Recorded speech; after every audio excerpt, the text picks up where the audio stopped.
podcasts you love. From people you trust. This is TWiT. Hi, this is Leo Laporte, and this is my Tech Guy podcast. The show originally aired on the Premier Networks on, that's a lot of radio stations, basically, on I don't know how many. They don't tell me. On Sunday, it's like 200 to 800, somewhere in that range. Maybe 500, I don't know, 1,000. It's in there.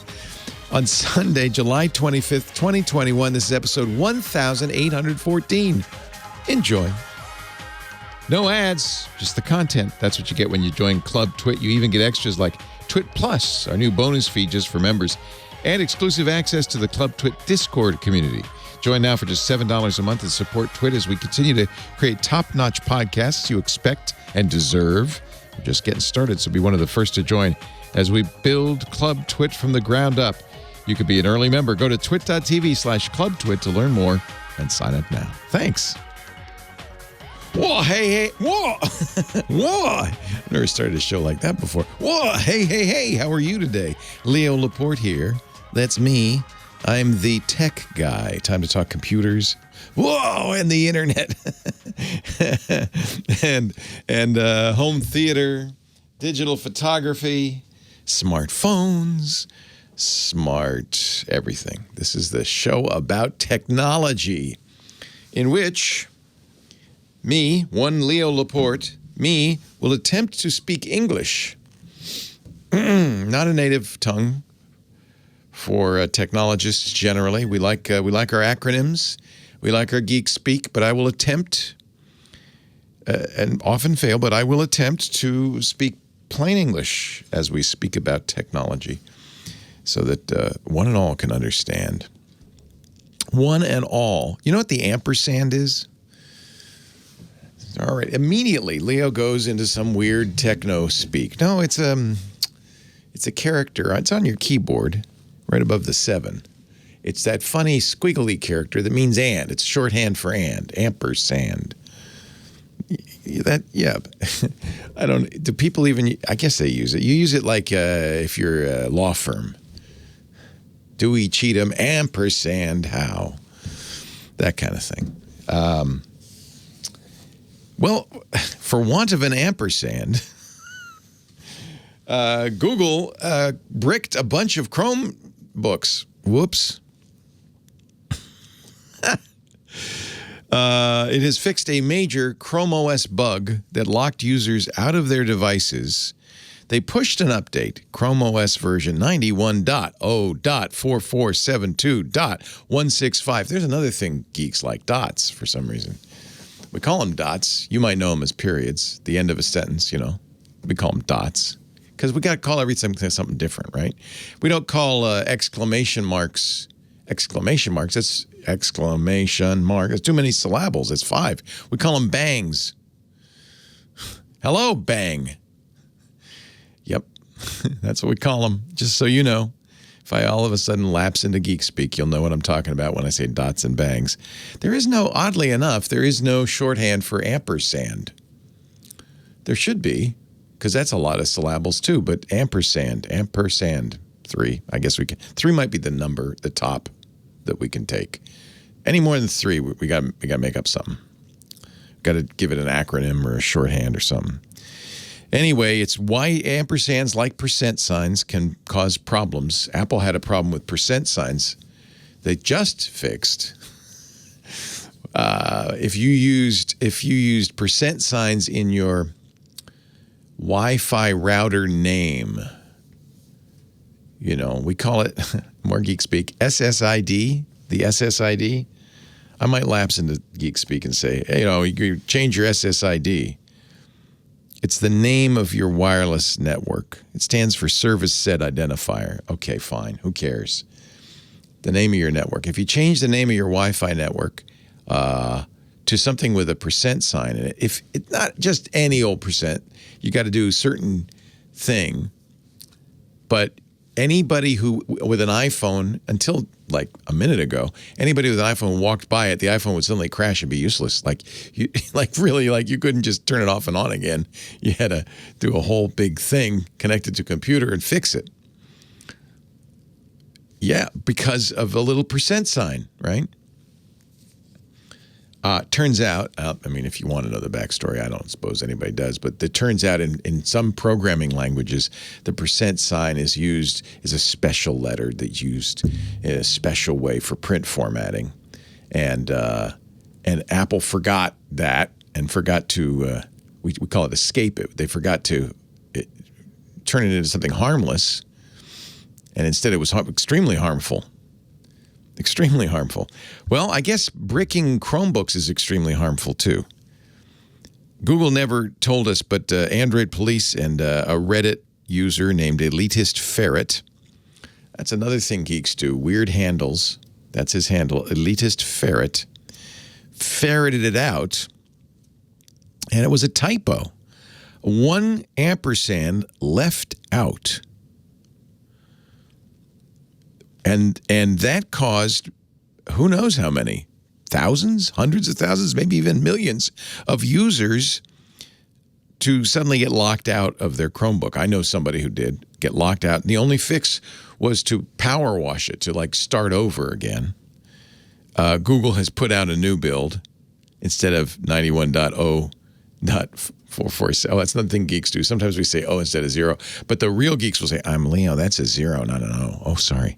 91.0.4472.165 has been replaced by 91.0.4472.167. Note the difference. It's 2 beta. And that's rolling out. Might take a few days. If you had a Chromebook you couldn't get into, don't blame yourself. And it will update without your logging in, so that's good. So if you don't want to power wash the device, which means erase the whole thing and start over, just wait. They'll push out something. They'll fix it, and it'll be fine. Why would a missing ampersand cause this? Well, it has to do with a C programming language. I'm sorry. Or in this case, C++, which is C 2 better. C++, if you want to do the AND operator, this and that, you need 2 ampersands, 2. But somehow somebody forgot the second one, and it broke the program. And because of the error, Chrome OS never checked user passwords against the stored key on the device, and so no password, even the right one, would come back, would let you in. In every case, it would be, sorry, you can't be verified, just because of the missing little and there. That's all. Little ampersand missing. You might wonder how this got through 3 stages of testing and, code review and all the things. Well, that's another thing we geeks do. These things happen. If you use computers, you just kind of go, we're beaten down. Wow, yeah, just another day in computer land. I got to talk to Sam about this. Sam Abuelsamid, our car guy, is coming up in a little bit. We've been talking about Teslas, and they, all the cars I've ever driven have a round steering wheel all the way around. And you remember, I don't know, did you take driver training? They don't even do it anymore, do they? They just say, go out on the road, young man. Go out on the road, young lady. Drive. And if you don't get any accidents, we'll give you a license. But in my day, you had a teacher who would sit next to you. Poor guy, must have been the worst job in the world. Santa Cruz High.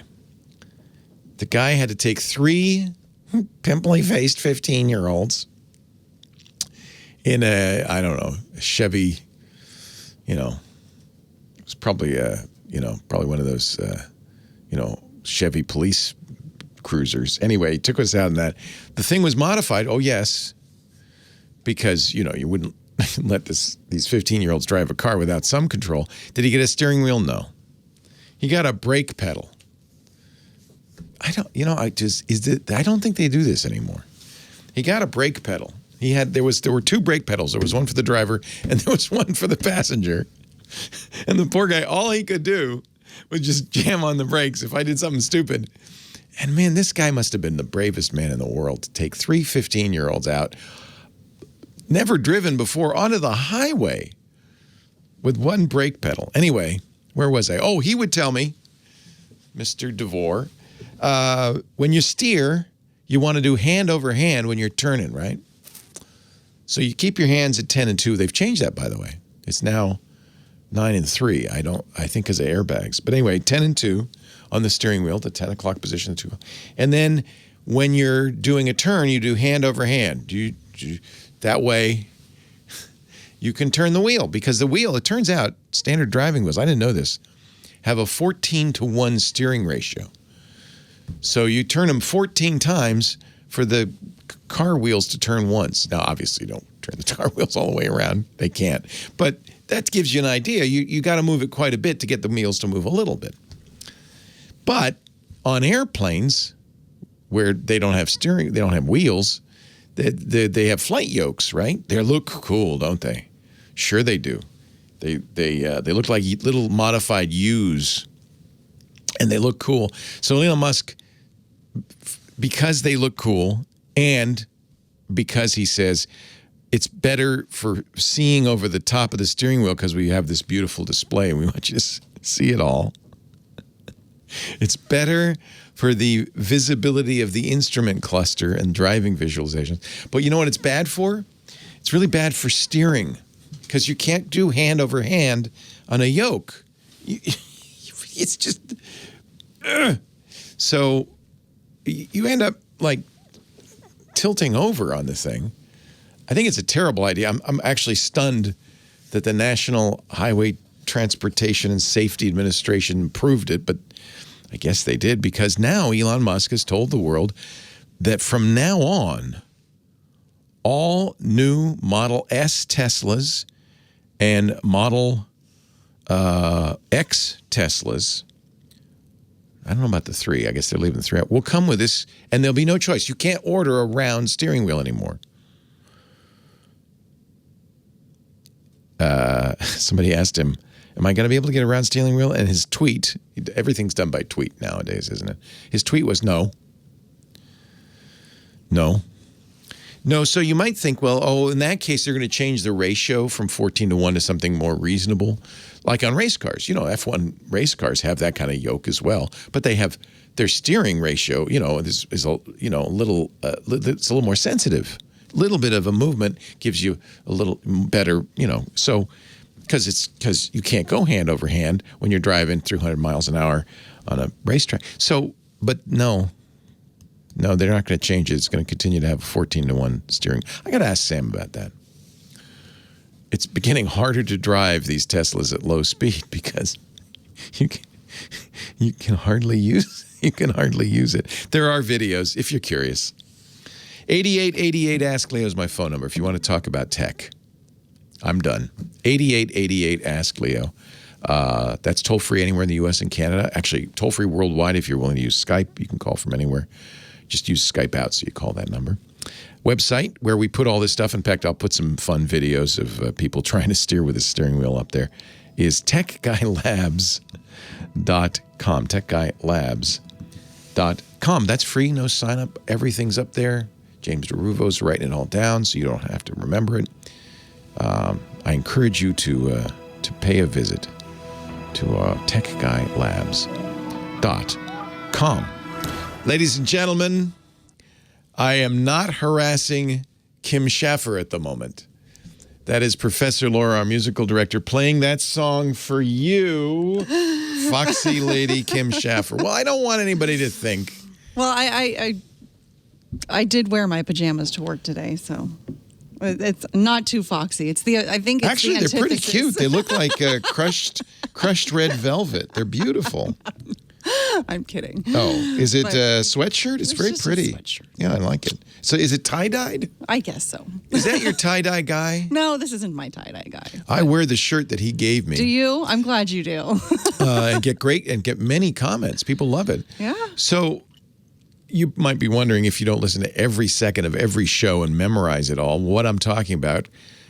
Some weeks ago, there was a guy skulking at our studio door with a bag, and I thought, this is strange.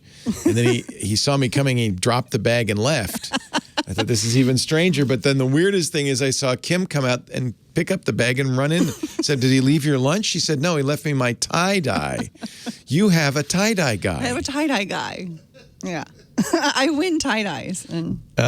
And he gives them to me for my birthday, and now I have a whole wardrobe. It's awesome. It's a good Tie-dye's knock back. around the house kind Does of he way. sell it online? Is there somewhere I can get more? He says his store is not online right defunct? now, but Okay. he does. Yeah, it's Wong Wei Tie-Dyes. His last name's Wong, so he's making fun of himself. WONGWAY. I think it might be an Etsy store, but nice. Yeah. Well, I'm Anyway, sure people there's can his find plug. it. I wanted to give him a plug. That's great.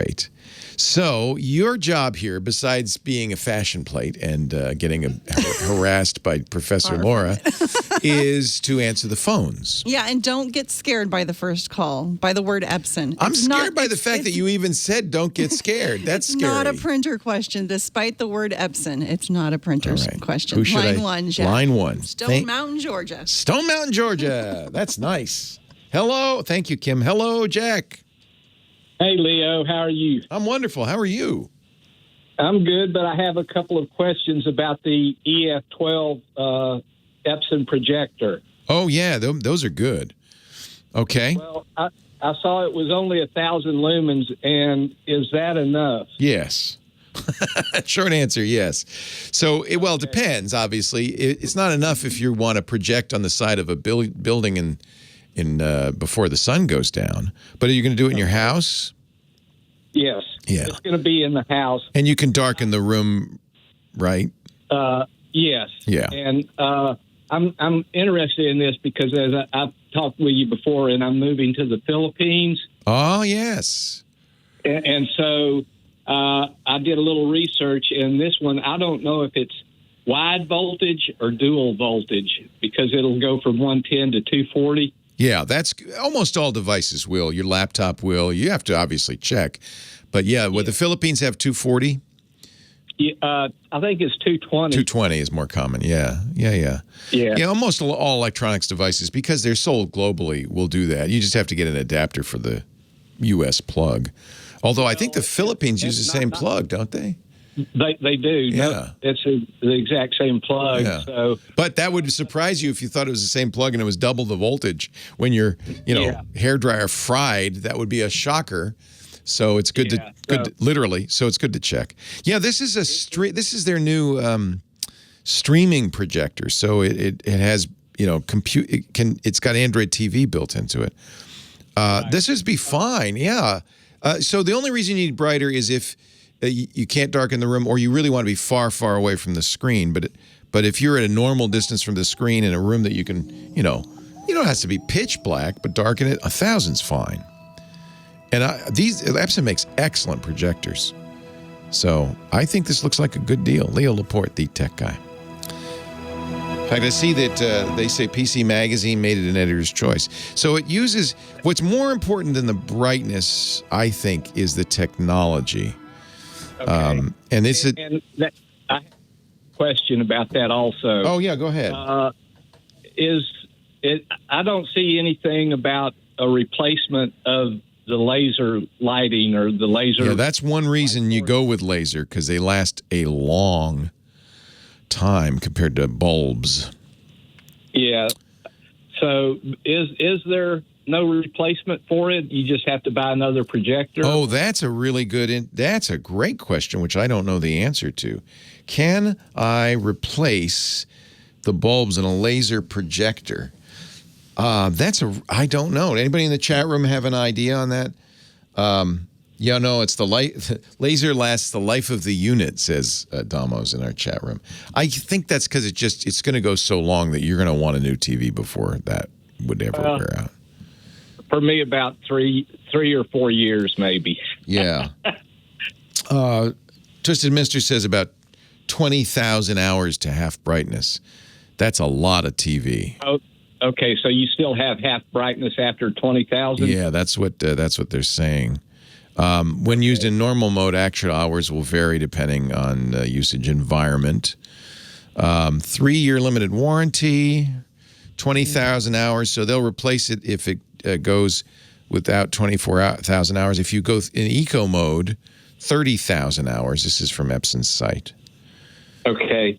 So I think that's more than enough. I mean, you could do the math. Yes. If you watch 5 hours of TV every single night, that's only 1,500 hours a year or 1,600 hours a year. So this is going to last you about 10, 15 years. I think that's probably enough. How long are you going to be in the Philippines? I'm waiting for them to get off of lockdown. Yeah. So. And are you going to stay there, or is this a permanent move? Yeah. This is a permanent move. Well, here's the good news. You can get another one. It's not like the Philippines are... don't have access to modern technology. In fact, you might have even better access there. So it says that particular projector is made in the Philippines. Yeah, there you go. You can buy it fresh off the factory floor if you wanted to. So we're gonna somebody's put a good article on laser projectors versus lamp projectors, and that's also talks about brightness. So the brighter ones really are for like PowerPoint presentations in a conference room and stuff like that. I saw they had one that was 3,500 lumens, but it was twice the price. Yeah, and both of them say they will take 4K input, but it's actually a HD native resolution. And I've talked about this with Scott before. There are very few 4K projectors. Almost all of them are actually at a lower, but you're never going to notice a difference, honestly. I have a so-called 4K short throw projector from Hisense, and it looks great at 1080. It's fine. Projector pictures are never quite as good as a direct view OLED, but they're for a different purpose. You want a bigger screen. You want to have more people watch, that kind of thing, a more immersive experience. So look at this Projector Point article, because this is good, talking about lasers versus lamps.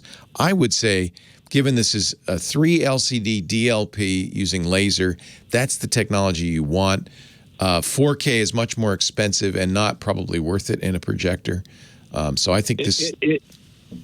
Is the Epson a DLP? It is. Okay. Hey, got to run, but...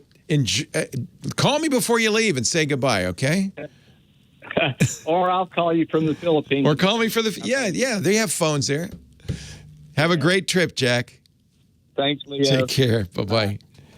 It's time for the car guy, Sam Abuelsamid, principal researcher at Guidehouse Insights. That's his day job. He's an analyst for the car auto industry.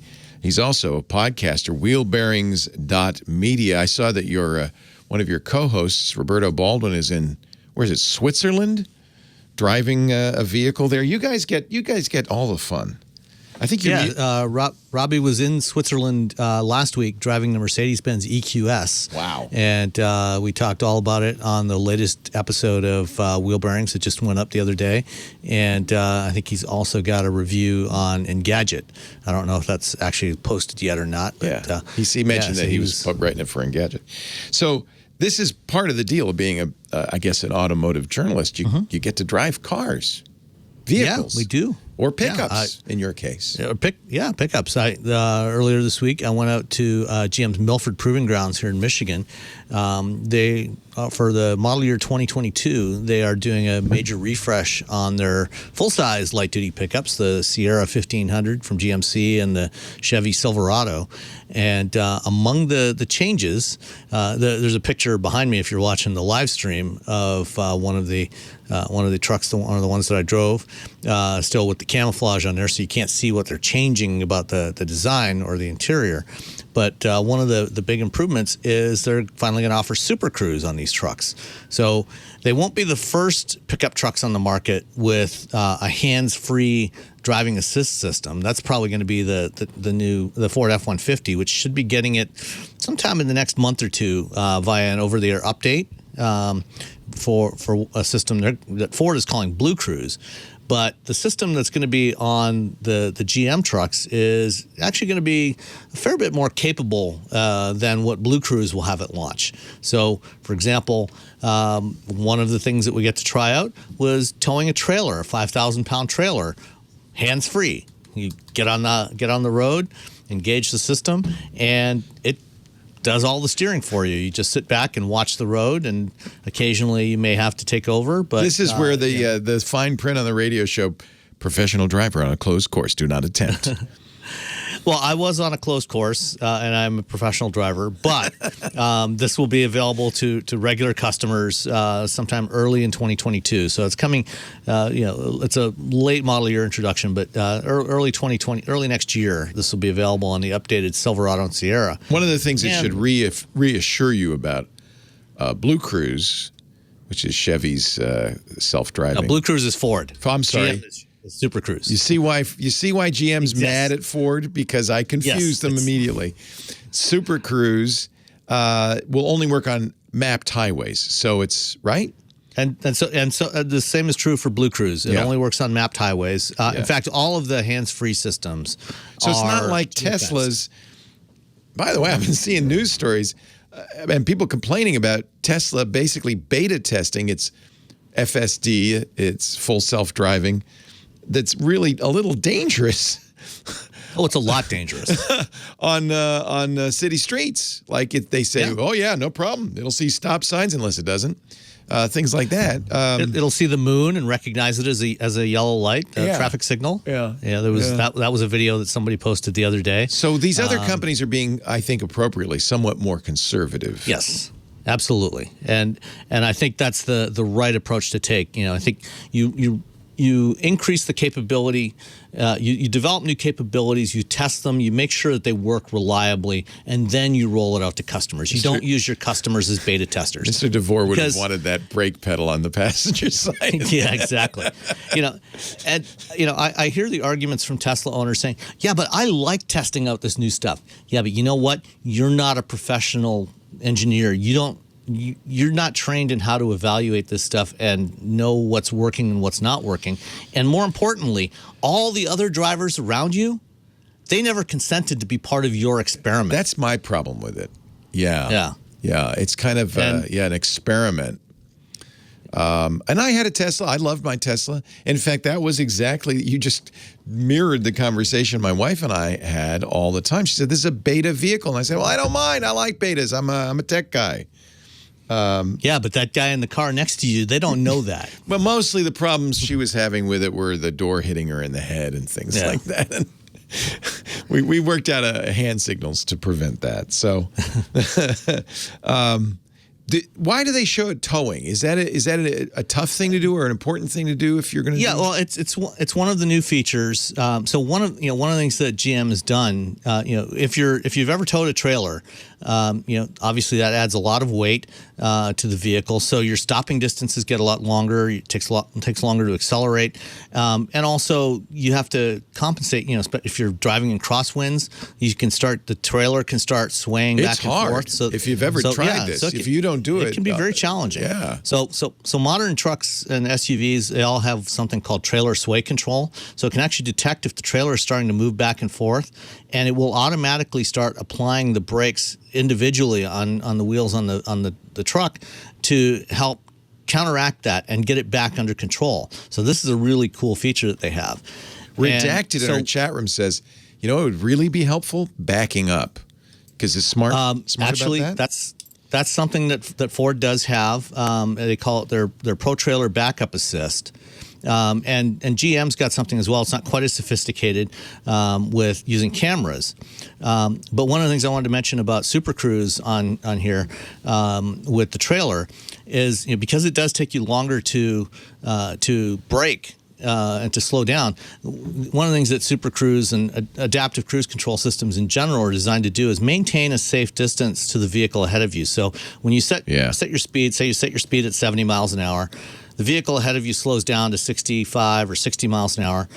The radar sensor on the front will automatically detect that gap closing and will slow you down.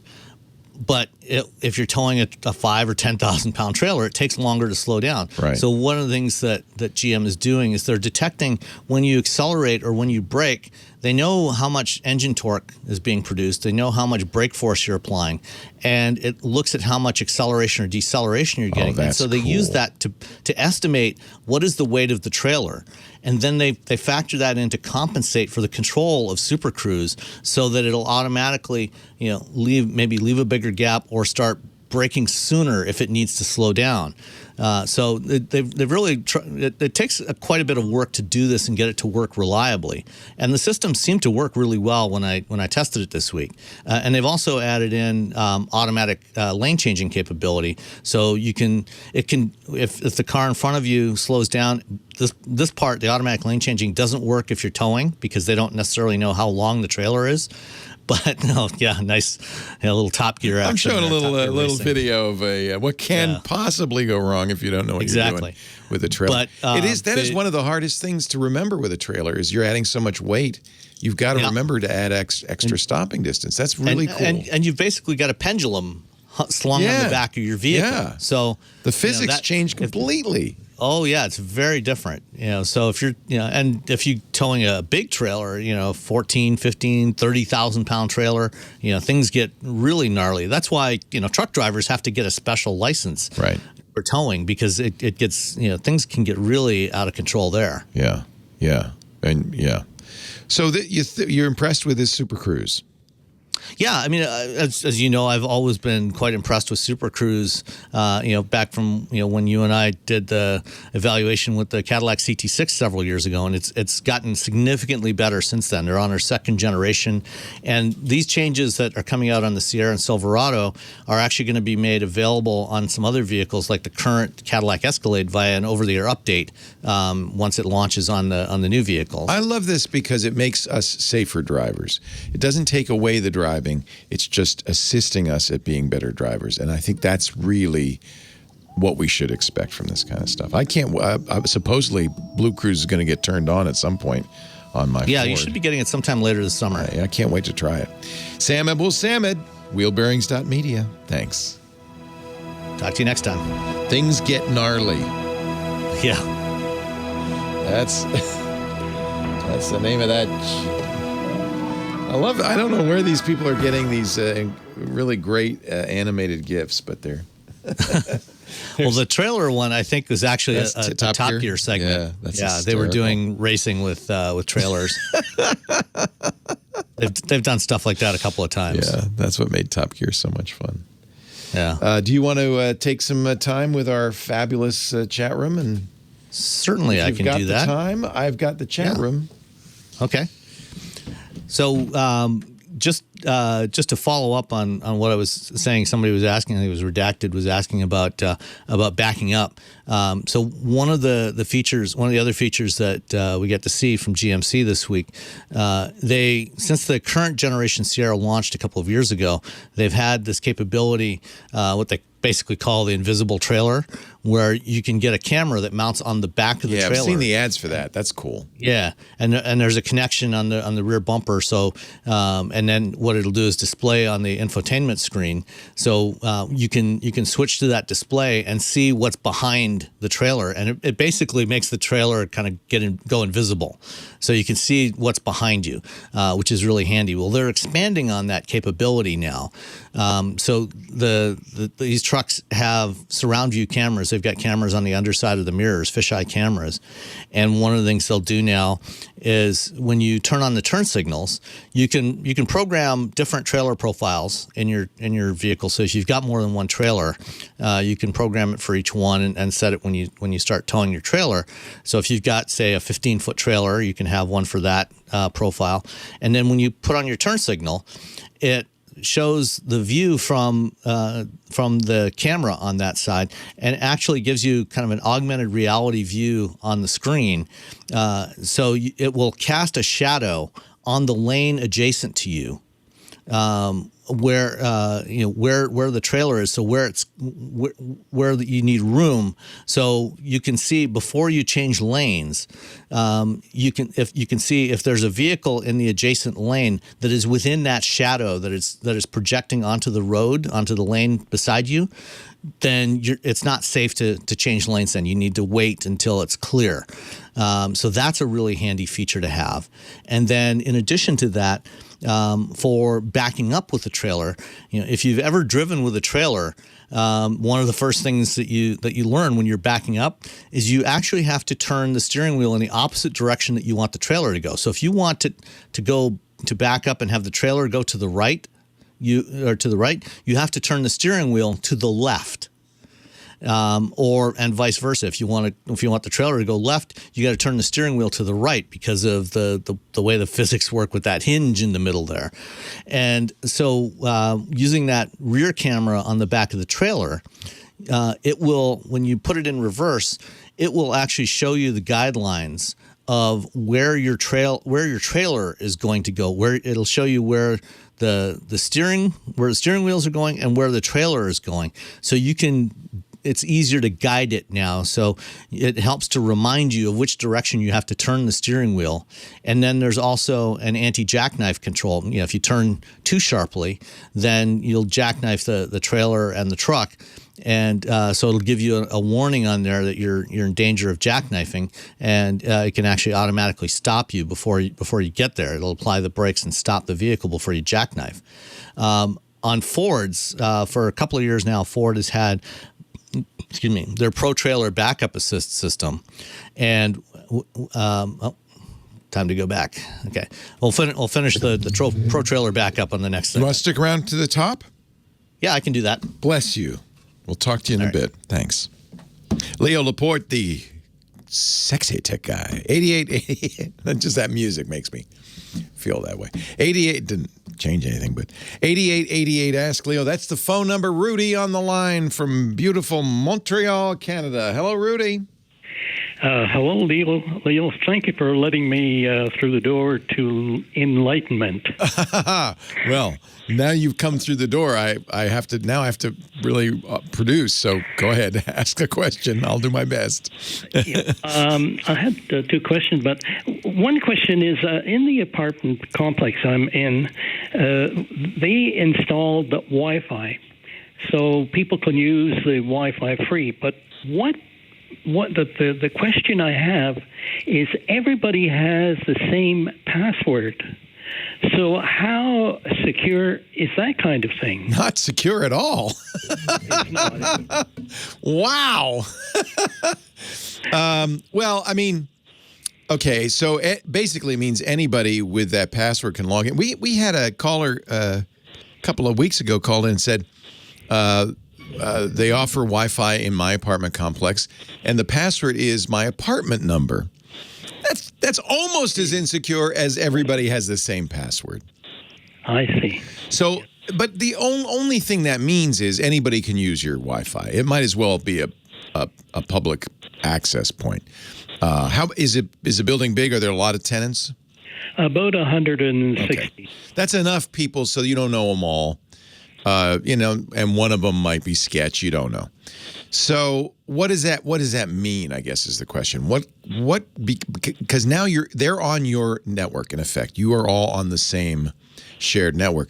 It's not so long ago where you'd go and you'd get on the Wi-Fi in a hotel, and you'd see everybody else in the hotel. Most good hotels now have segmented it so that doesn't happen. But I remember in the early days, I'd have iTunes running and I'd see everybody's music collection. They were all sharing their music collection. It was great. It was a very communal experience. But if somebody were malicious, it would also mean they could use hacking tools, to try to then get to the next stage. In effect, it's as if somebody has direct network access, not the same as sitting in front of your computer, not keyboard access, but network access to your computer. And then depending on their level of sophistication, there's things they can do that you wouldn't like. Also, it means that everything that you send unencrypted over that Wi-Fi can be read, but that's kind of always been true whether they had the password or not. So when you use this is the advice with public Wi-Fi in general. When you're using public Wi-Fi, you should always either use a VPN. I think in your case, a VPN would be absolutely a must. or make sure you only go to sites that are HTTPS encrypted. And your email, if you use Gmail or any good email system, is. Facebook is now. Certainly any e-commerce site like Amazon would be. But if you go to some off-brand e-commerce site, it might not be. And you want to be careful there because you're sending your credit card number through the airwaves, and everybody can see that. So there, that doesn't take much sophistication. That's a little easier to do. So it isn't a good. It's no worse than using the Wi-Fi at a coffee shop. Okay. Except that there's 160-some people that are using it as well. Okay. So in other words, people just putting in my site, like when you want to see which Wi-Fi sites are available, gives you the identification of the site. So people are just, what they do is just look at my site. They can't really see much. So when you go to a coffee shop, you go to Tim Hortons. Right. And they have Wi-Fi. Everybody's on that same network. It's just like that. They can't, unless they are malicious, they can't really do anything with it. If they're malicious, there are hacking tools that would allow them to start probing your security, watching the traffic as it goes by, that kind of thing. Oh, I see. But they have to be malicious. It's not your neighbor isn't going to casually stumble upon your computer and say, "Oh, I wonder what Rudy's up to." That's not the case. Okay. It's just like an open Wi-Fi access point. It's like the coffee shop. It's not a good policy. What would be a good policy? What should they do? Well, modern hotels are starting to do this, and you might notice this that we were just in Hawaii, and I was very pleased to see that they had they not only told you which router to use, but the router had in its name the room number, and the password had the room number in its name. And that told me that each room in the hotel was on a separate segment. That's much more secure. So you could get, and it might be another solution for you, something I call a travel router. Netgear and others make these. They're designed to join a public network. So you'll connect them to your computer, and you'll tell this little router what your login and password is to the apartment complex's Wi-Fi. And then you'll connect your computer not to the apartment complex's Wi-Fi, but to that little router. That's providing a barrier between you and the public network. That's kind of going to be like a VPN. In fact, some of these travel routers offer VPNs and other services as well. But if you search, Netgear makes a travel router. I use one from tinyhardwarefirewall.com. Does the same thing. And so when I travel, I will often set this up, connect it to the Wi-Fi, and then connect it to my computer, and it becomes kind of a firewall between you and the outside world. Good. Okay, well, I had another question, but I prefer to call back another day. All right, well, it's wonderful to hear from you. How are things in Montreal? I know COVID was you were a hot spot for a while. Are things easing up a little bit now? What, say that again? The COVID situation in Montreal, is it getting a little better? Well, they claim there's some other types of... Yeah, the new Delta, yeah. I think a lot of it has to do with money. Yeah. Money for the pharmaceuticals. Just stay safe, that's all I ask. We don't want to lose you, Rudy. I tackle alternate methods besides vaccines. Okay. Well, I hope it works for you. Thank you, Rudy. I appreciate it. Maybe might want to think about the vaccine. I know initially it was a little tough in Montreal that they were giving the first shot, but delaying the second shot to make sure that they could get the first shot to more people. I hope it's easing up a little bit there. The vaccine works. It's safe. It's effective. It does a great job. It keeps you from dying. I think that's a good job. I like that. I think that's a good idea. I'm just saying. 8888 Ask Leo. It's better than kale. I mean, kale's good. I'm not saying don't do kale. 8888 Ask Leo. Information about the show and answers to the questions all appear at the website, techguylabs.com. The number's there, too. So that's really all you have to remember, techguylabs.com. That's free. No sign up.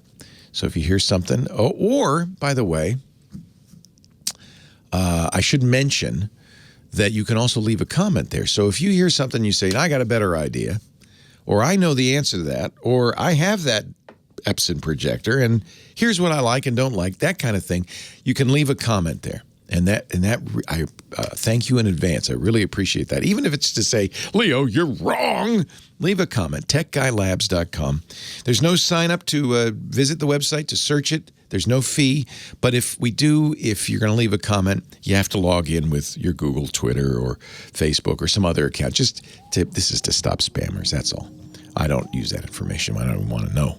TechGuyLabs.com. Leo Laporte, the Tech Guy, 8888. Ask Leo the phone number. More calls right after this.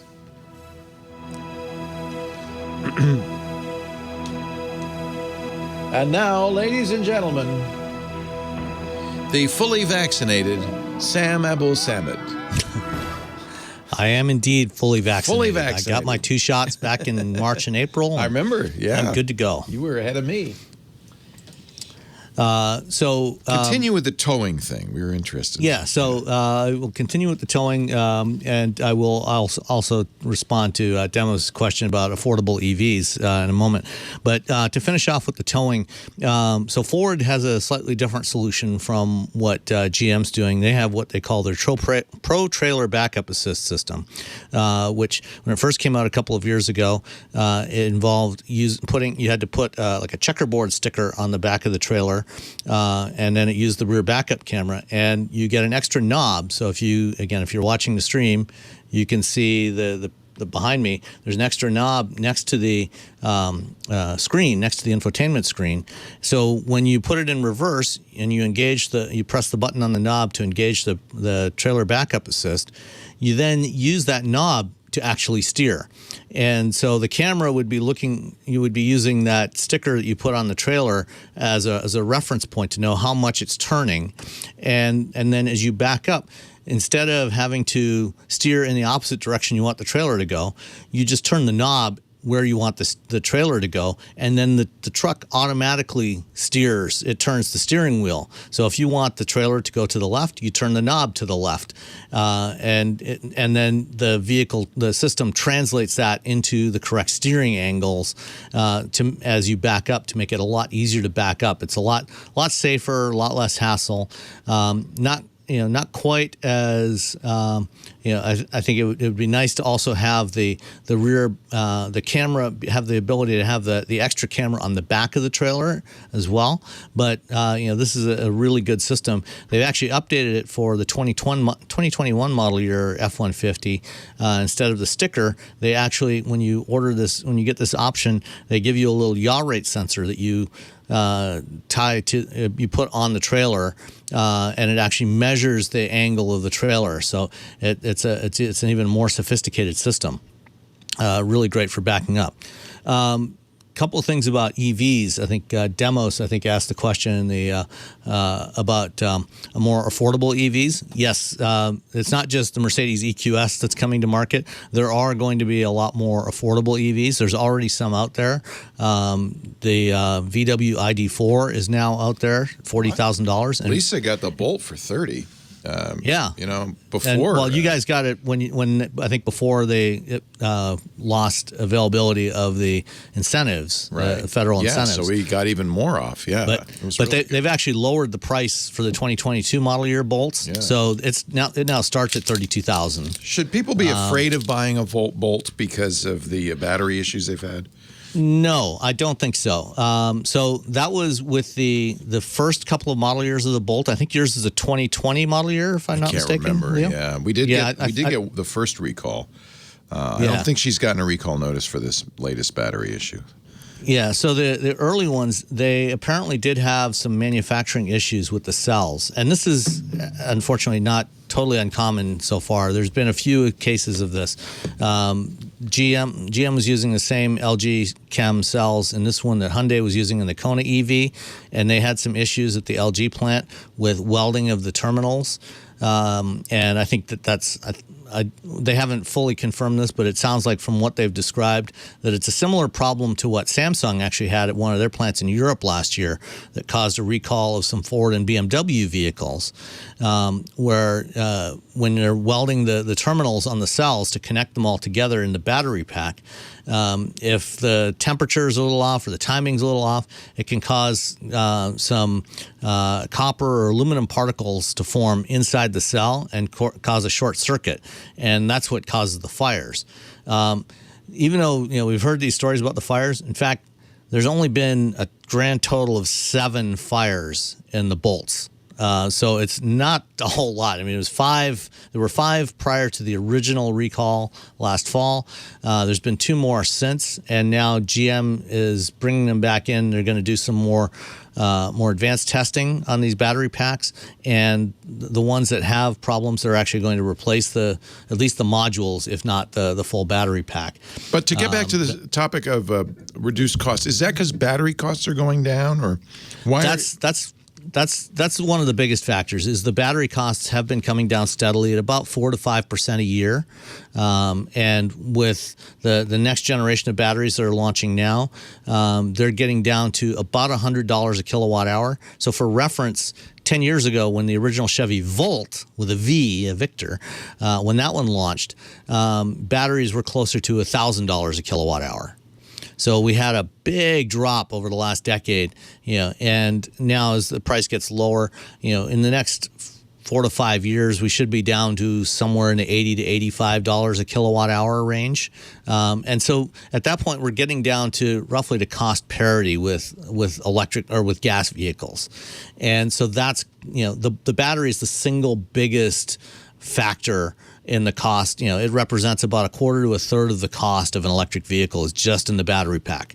So if you can reduce that cost, that really helps to drive down the total cost of the vehicle, so that it's both more affordable and also can be sold at a price where the manufacturers can make money on it, which is something that has been a challenge for most EVs so far. So there are a bunch of new vehicles. As I mentioned, the VW ID4 is on sale now, and my review of the ID4 is actually on Hands on Tech as of last week. So there's a long review, video review on there. And that one, as I said, starts at $40,000. VW still hasn't sold 200,000 EVs, so they're still eligible for the $7,500 federal tax credit, in addition to whatever may be available in your state. So that's pretty reasonable. The Bolt now starts at $32,000. Again, much more reasonable than before.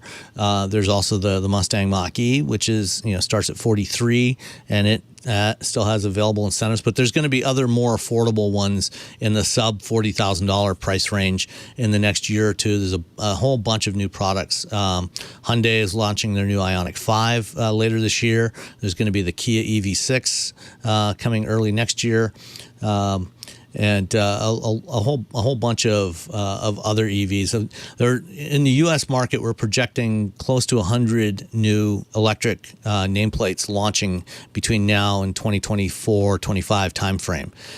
So they'll be in a wide range of prices and also a wide range of different form factors and sizes. So, if you want a compact crossover or a full-size SUV, full-size pickup trucks, mid-size pickup trucks, there's whatever you're looking for, there's going to be something that meets your needs. And the charging networks are expanding too, which is really important. And once you drive electric, you'll never go back. It's just so much fun to drive. They're really great. Is. I love them. It is. I mean, love them. Even Stellantis, which is the name of the merged Fiat Chrysler and Peugeot, they had an EV day a couple weeks ago. They announced that they are launching electric versions of the Charger and Challenger in 2024. Oh, that would be fun. They're going to American E-Muscle is what they call it. Oh, I like E-Muscle. Yeah. Sam, bless you. Thank you so much. Have a great week. You too, Leo. I will see you next week. Thank you so much. Right. Really great to have you. Bye-bye. Bye-bye. Well, hey. How are you today? Leo Laporte here. I am your tech guy. Yes, I am the gateway to the path to enlightenment. Well, maybe not. Tech enlightenment? Okay, possibly. Mostly, I'm just here to to give you moral support, because we're all suffering with tech at the same time as loving it, right? 8888 Ask Leo. There's good and there's bad. And I hear about all the bad stuff. 888-827-5536. Toll free from anywhere in the U.S. Or in Canada. Outside that area, you could still call, but you just have to use Skype out. If you can call a phone number from your voice over the internet protocol device, it should be free to do so. 88. That's a long disclaimer. 8888 Ask Leo. Just give it a try. Website techguylabs.com. That's free. No sign up. No fee. No nothing. Just wander right in like it used to be, like a bar in the old West. You just go through those swinging doors, man. You're in there, and you don't even have to have any red eye whiskey. You just read. In fact, I would suggest not actually. Read all the answers to all the questions. All the shows are there, audio and video from the older shows, all the way up to 1813. This is episode 1814. 1814. Samuel is on the line. Our next call from Wausau, Wisconsin. Hello, Samuel. Hi, Leo. Hi, welcome. Hey. What can I do for you? On here, I was just talking about running multiple modems. Remember the old days when you would run multiple modems in your PC to get a faster connection? I used to run a BBS in the mid-'80s, and I remember what excitement I had when I finally got my second U.S. Robotics Courier modem, and I could have two, not one, but two people on my BBS at the same time. Yeah, because you had it's an external modem. Yeah, but I have to say, increasing your internet speed by running two modems isn't as simple as just plugging them in. You have to do something called modem bonding, and the modems have to be aware of that, because otherwise they're going to get the same data, each of them, and then instead of having twice the speed, you just have redundancy, which isn't much use to anybody. So yeah, are you doing that? Are you interested in doing that? Is that? Yeah, actually, have you ever heard of the company called Zywell? Zywell? No, I know Zycell. WELL. No, I'm not familiar with them. They have a router which you can run 4 WAN ports into it. I think that one's like 6. So they're smart. They're doing that modem bonding on that. Yeah, and it's all inside the router, all that PC.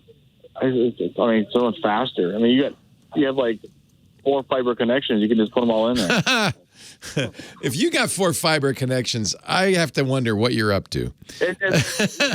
Basically, you'll have 400 horsepower Tesla motors in every wheel. You're like, wow, how much horsepower that is. So I think, yeah. So you'd have to have different ISPs in most cases because, or at least pay for 2 different accounts. Because I don't think if you had, you'd have to have 2 different sources of the data at least, one per connection. So this is designed for people who are a little fancier than I am. Is it something you are doing or you want to do? Yeah, I had Frontier over in Wausau. Oh, I'm so sorry. Yes. Well, yeah, I know. Holy cow. What they did is they had 2 phone lines coming in. I had 12 megabits. I had 6, so I updated more. And I have Charter, but I'm getting TDS fiber soon. And they had to bond those together. And I helped with the tech because he was like, okay, he was looking at his wires. I was looking at mine. How we can fix it? We were like, okay. He's like, try this. I'm looking at the modem. Okay. It was green light, blue light, green, red.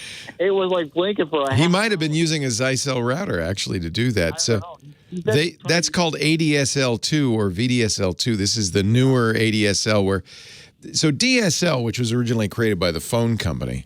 Actually, the history of DSL is kind of hysterical. The phone company was worried that the cable companies are going to take over. Maybe that wasn't so unlikely. And they decided, this is maybe 30 years ago, we ought to be able to offer, get ready for this, video over your phone line. So they invented DSL, digital subscriber line, not with the idea of getting better internet. They wanted to be able, they wanted you to be able to order movies and TV shows from your phone company, and they would send them over DSL. Turned out that was a crazy idea. Nobody wanted to do it. But once they set up the DSL servers and networks and routers, the internet started taking off, mid-90s. And they said, oh, you know what you could do with this? You could also just send data, pure old data. So these DSL lines and routers started to be used for, quote, I'm going to put it in quotes, high-speed internet. It wasn't all that high speed. And the real problem with DSL is it's very limited by distance. They're sending basically data over those two copper wires. That's all you need for a phone call. But getting high-speed data over those two copper wires is tough. And as you get farther and farther from the central office, it gets slower and slower. So at most, maybe 2 miles from the central office.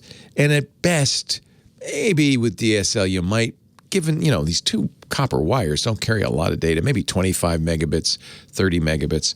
So they've been working on alternatives to doing this. And in fact, the only really way to do this that I know of is to get 2 lines and bond them so that, in effect, you go to a web page, one line sends half it, every other bit.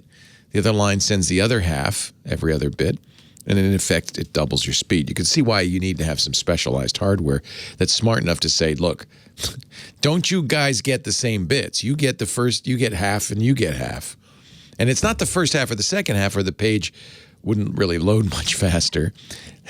I guess it would, but really what you want to kind of do is continuously divide up the work.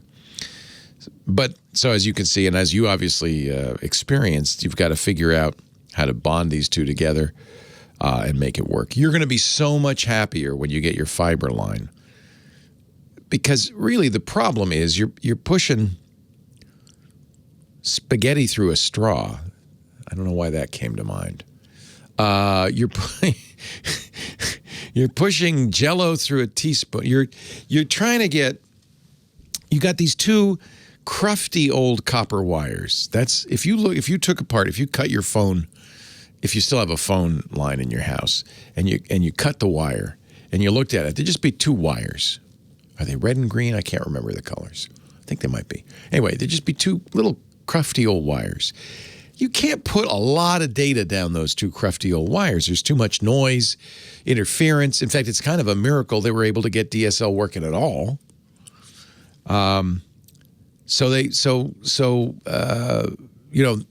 Basically the phone company is stuck. They're stuck. That's the best they can do with these 2 little wires. Maybe put another set of 2 little wires in, but that's expensive, and not every phone system will support it, and et cetera, et cetera.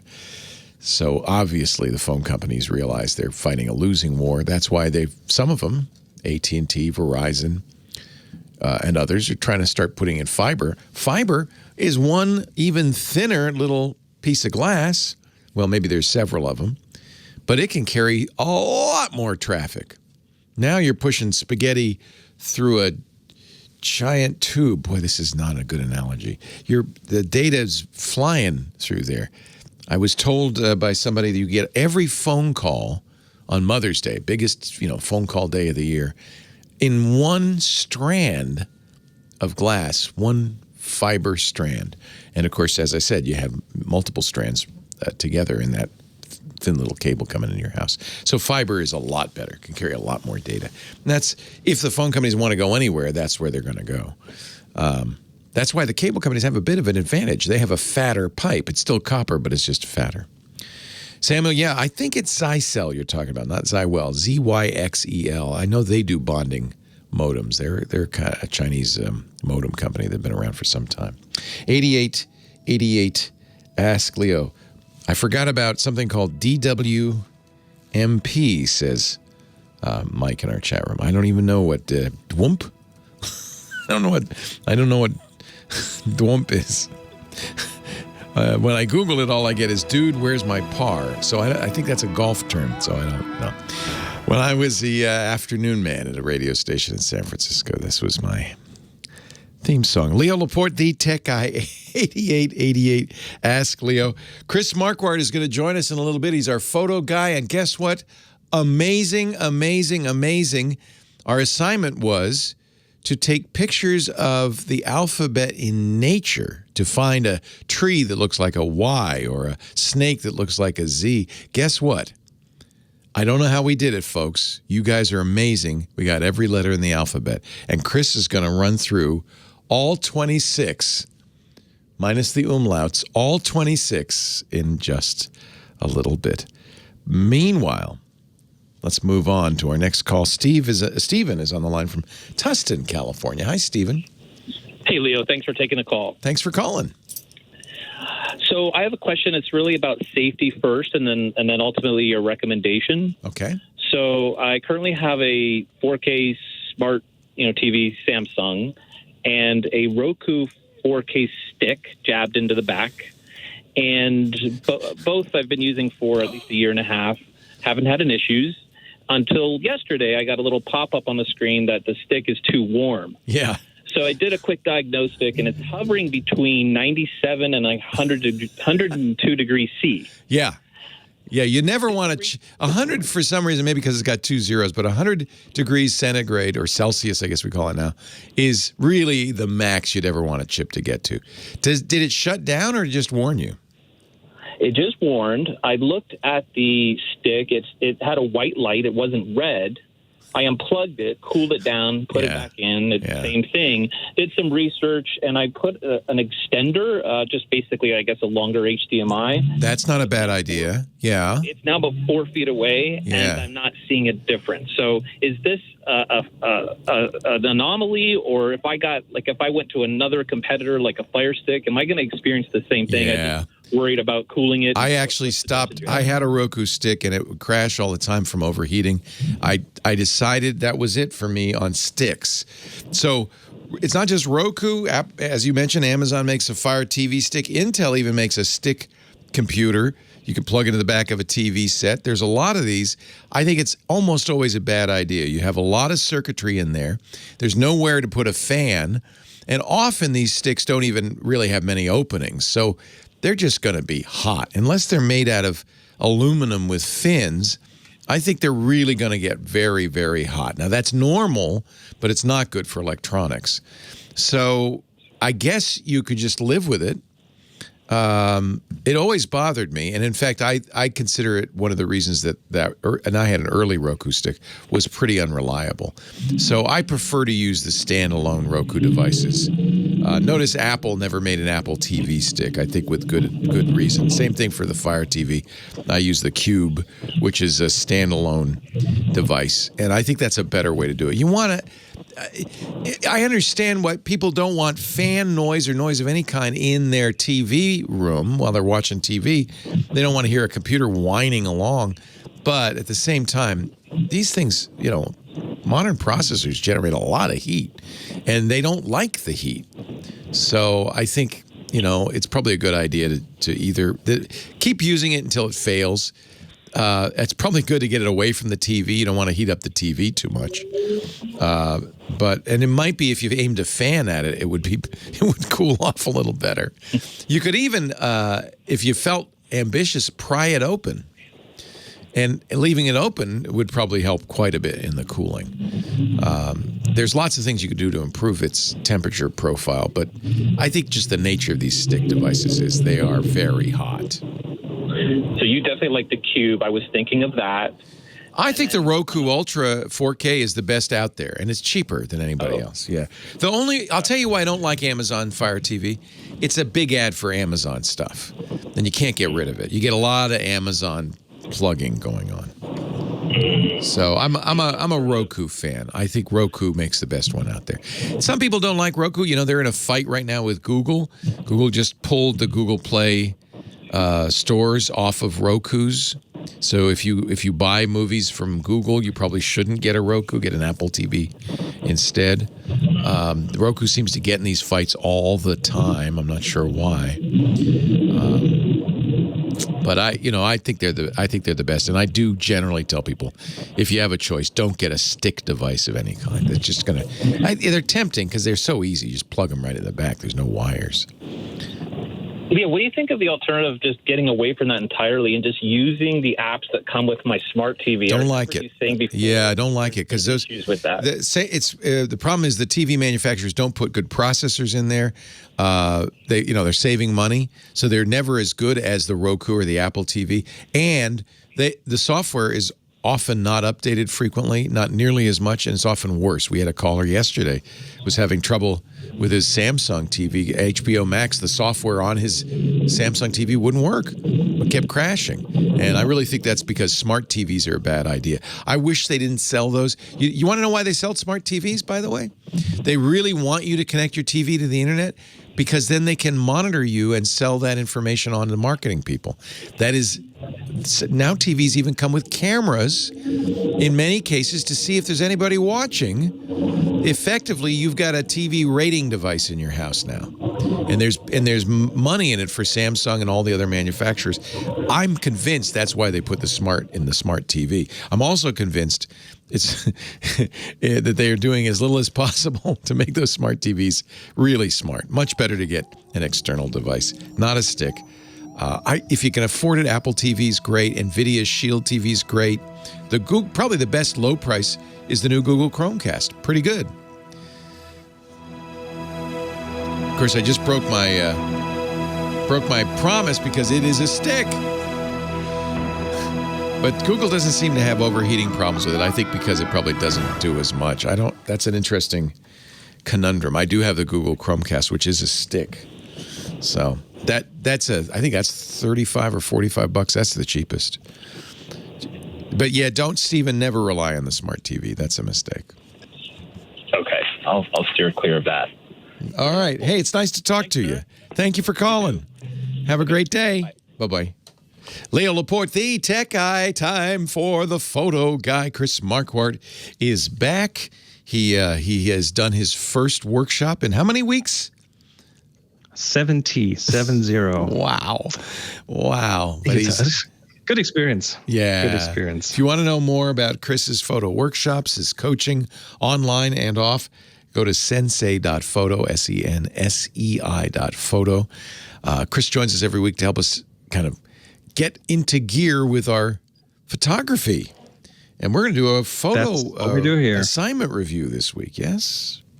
Yes, it's overdue. It's totally overdue. And it's the alphabet assignment where everyone was asked to take photos of letters in the wild, but not letters on signs, but letters as in shapes of things. And you had a stretch goal, though, that was a little ambitious.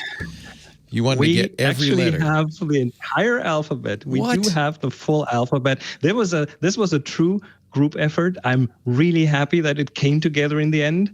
A couple of those are kind of almost there, but I think we can count them in. Okay, good. Count them in.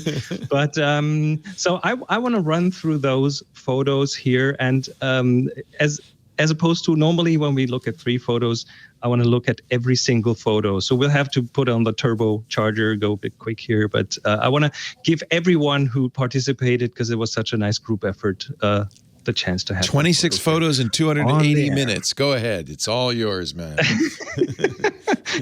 Here's Dave with it's an aerial shot from a drone down onto the roof of a lighthouse, which forms the letter O. We have Lieke Dirks, an R, that's a park bench of sorts. Let me see if I can guess the letter when you show it. Go ahead. These are not in order. Okay, this is from Jane McFarland. Is that a D? What is that? Is that a D? It's a D, as a rock shaped as a D. We have Ron Farrell. F. I recognize it. 2 flags. An F, yep. An F shaped by flags. So F for flags. I think that's pretty cool. Jane McFarland. H. I. Oh, there's an I in that chair. In the middle. Look at it. Good going, Jane. Good eye. It's a back of a chair. Here's a sunflower by March 20, 1989. Is this a Q? It's an O. We already have an O. Circle. It's another O. Yeah, we have a few doubles and triples and quadruples. All right. Okay. Matt sent us. That's an F or an E. It could be everything. That's an F in the side of a building. Yeah. That's an F in the side of a building. Yeah. We have David Barnes, who used a signpost. I think it's a shape of a T. Ah, yes. Probably. It also has the word T on it somewhere. Okay. So double whammy there. Jane McFarland sent us a plant that twists in the shape of a J. Jane is an overachiever. She did many of these, I think. Yes. Now, I don't know Gregory, what letter this is. I have no idea. Well, he calls it T-top, and I think he refers to that tiny little cross on that roof, which is in the shape of a T. Oh, there is a cross on the roof of the Mart. Yes. Okay. Not too prominent, but it works. Leaky That's Dirks obviously again. a Y. Yeah. A tree in the shape of a Y. Tony has an S. Oh, nice. He found an S in the shape of a plant. It's beans. Beans grow into S's all the time. Probably. Then we have Sam. Sounds skeptical. There's another. Is it a U? That's another J. A J. Okay. It's a J. Okay, we'll give him a J. We have a couple of J's. Judges are final. Gerald Wiley, the letter B. Well, it's a photo of a bee. I think if you're very generous and you turn that around, you might have the wings. That's quite a stretch. A backwards B. That's a bit of a stretch. Okay. Mikko Liuko has a V-shaped tree for us. Yeah. So trees are good at V's. That is pretty cool. Yep. Some of those letters are really better and easier than others. Tom has an O-shaped thing floating on water. Another O. Well, O's are easy. No O's are easy. This is a letter O by Linny Ayers. Again, the tiny little arch in the rock up there forms a little O. Kind of hard to see, but it's O-shaped. This one is obvious. P. And it's a fence. It's a P. A railing, yeah. By Leak again. And then we have this one. It took me a while to see it. It's a great picture. Is it a Q? It's a Q. Yes, yeah. it's a weird piece of art with bicycle front tires and front wheels and as hair, and those form Q's. I like it. And then we have Bob G, and that is a letter M. Yeah. Believe it or not, kind of a arches shaped M. Then we have Greg Bilton. It's a ski shelter, but it also forms an M. Oh, so, it is an M. It could be a T too, but it's an M. All right. I'll give you M. An M. Another Q. Mitch has a Q. This is a chain of sorts with a carabiner hooking onto it. You've got 180 seconds left. Move faster. Here's your H. H by Mitch. Here's a K by Mitch. Here's is the letter C by Scott. Here is Larry with a W. And an A and a V, and Larry took that in Petaluma. I recognize that, the Jack Balshaw Bridge in Petaluma.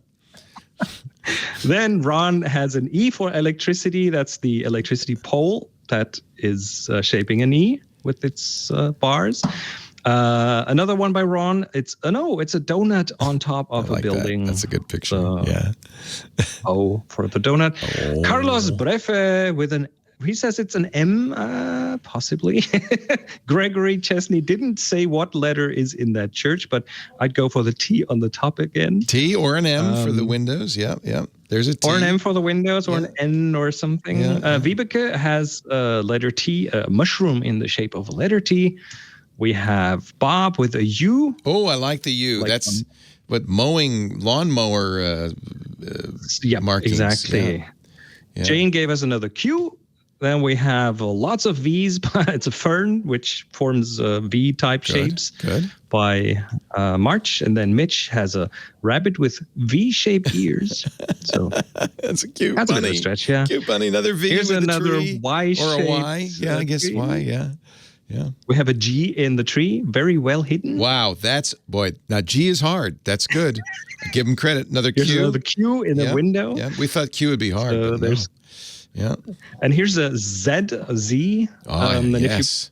It's a barn door. If you tilt it to the side, it's an N. Yes. And then there's an S in a tree, and there's a T in a tap, and there's a little P in a shadow in an umbrella. How much time do we have? And then we got our 100 Fraser seconds. is our saving grace. Wow, look at him. her or him put an entire alphabet on there, which is amazing. That's really good. That is cool. And but we still have Doug with a Y on a rock. What a team effort. We have Larry with an X with two plant pieces crossing, and an E by Demi Lente, which is made from metal. I mean, there's 75 seconds left. Yeah, that is cool. The craziest radio segment ever. Go ahead, keep going. There's a Y by David made from an air propeller. Arby has a catnap, which supposedly has an M on its forehead. And Demi Lente has a Q in a coffee cup. And there is a Q. Our assignment. The handle of the cup is our Q. assignment. You did it. We have everything. You did it. I'm stunned. I think that was the hardest assignment we've ever done. We went through all the letters of the alphabet and then A through Z one at a time and then did them all at once. Yeah. But that leaves us with one question. Amazing. What's our next assignment? What's the next assignment? Yeah. So I was looking for things with like an enumeration of sorts, like an alphabet. But we have a lot of suggestions, not really made the decision yet. So I'll go for a simple one. Till next time, until next month, tidy. Tidy. Tidy is what does that mean? Word. Upload your tidy pictures to our Flickr group, the Tech Guy group at flickr.com. You can see all the other pictures there too. Tag it TG Tidy. And we will have a review 4 weeks from now. Leo Laporte, the Tech Guy. That was fun. I have no idea what that must have sounded like, but if you couldn't see the video, but I think it was fun just because it was crazy.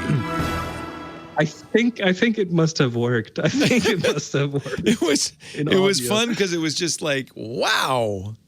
But it puts pictures in people's minds, in people's heads when you talk about a Y-shaped tree and a thing. I'm pretty sure a lot of the listeners will walk around for the next hour with seeing letters. A bit of a different. I'm outlook. impressed. Yeah. I am totally impressed with the. What a group effort! Great group effort. Very impressive. So there was a group. Discussion thread where people organized and kept track on what letters were missing. Yeah, because this is not easy. It's a very good community thing. What do you think was the hardest letter? That Z was good. I thought Z was going to be tough, but that was good. Geometric letters might be easier than, I don't know. Q I thought was going to be hard. We got a lot of Qs. If you look at the only one G. The G was tough. Yeah. If you look at R. Fraser's he used collage here with all the letters, placard for G, yeah, there's some very, very good ideas in there. It's pretty impressive. Now you can do a ransom note or a love letter, whatever you need. That's hysterical. Now you'll see if you see a ransom note like this, you know it's coming from a photographer, so that might not be advantageous. Might give away a little too much information. Well, thank you, Chris. That was fun. That was Thank great. you for having me. You're amazing. Yeah, I'll be back here for the next month at least. Probably Yay! Longer, so. Yay! No more going away for you, my friend. You stay here. I'm back for good. Okay, Chris. Cool. We'll see you next week. All right. Thanks. See you in a week. Bye-bye. Take care. Bye-bye.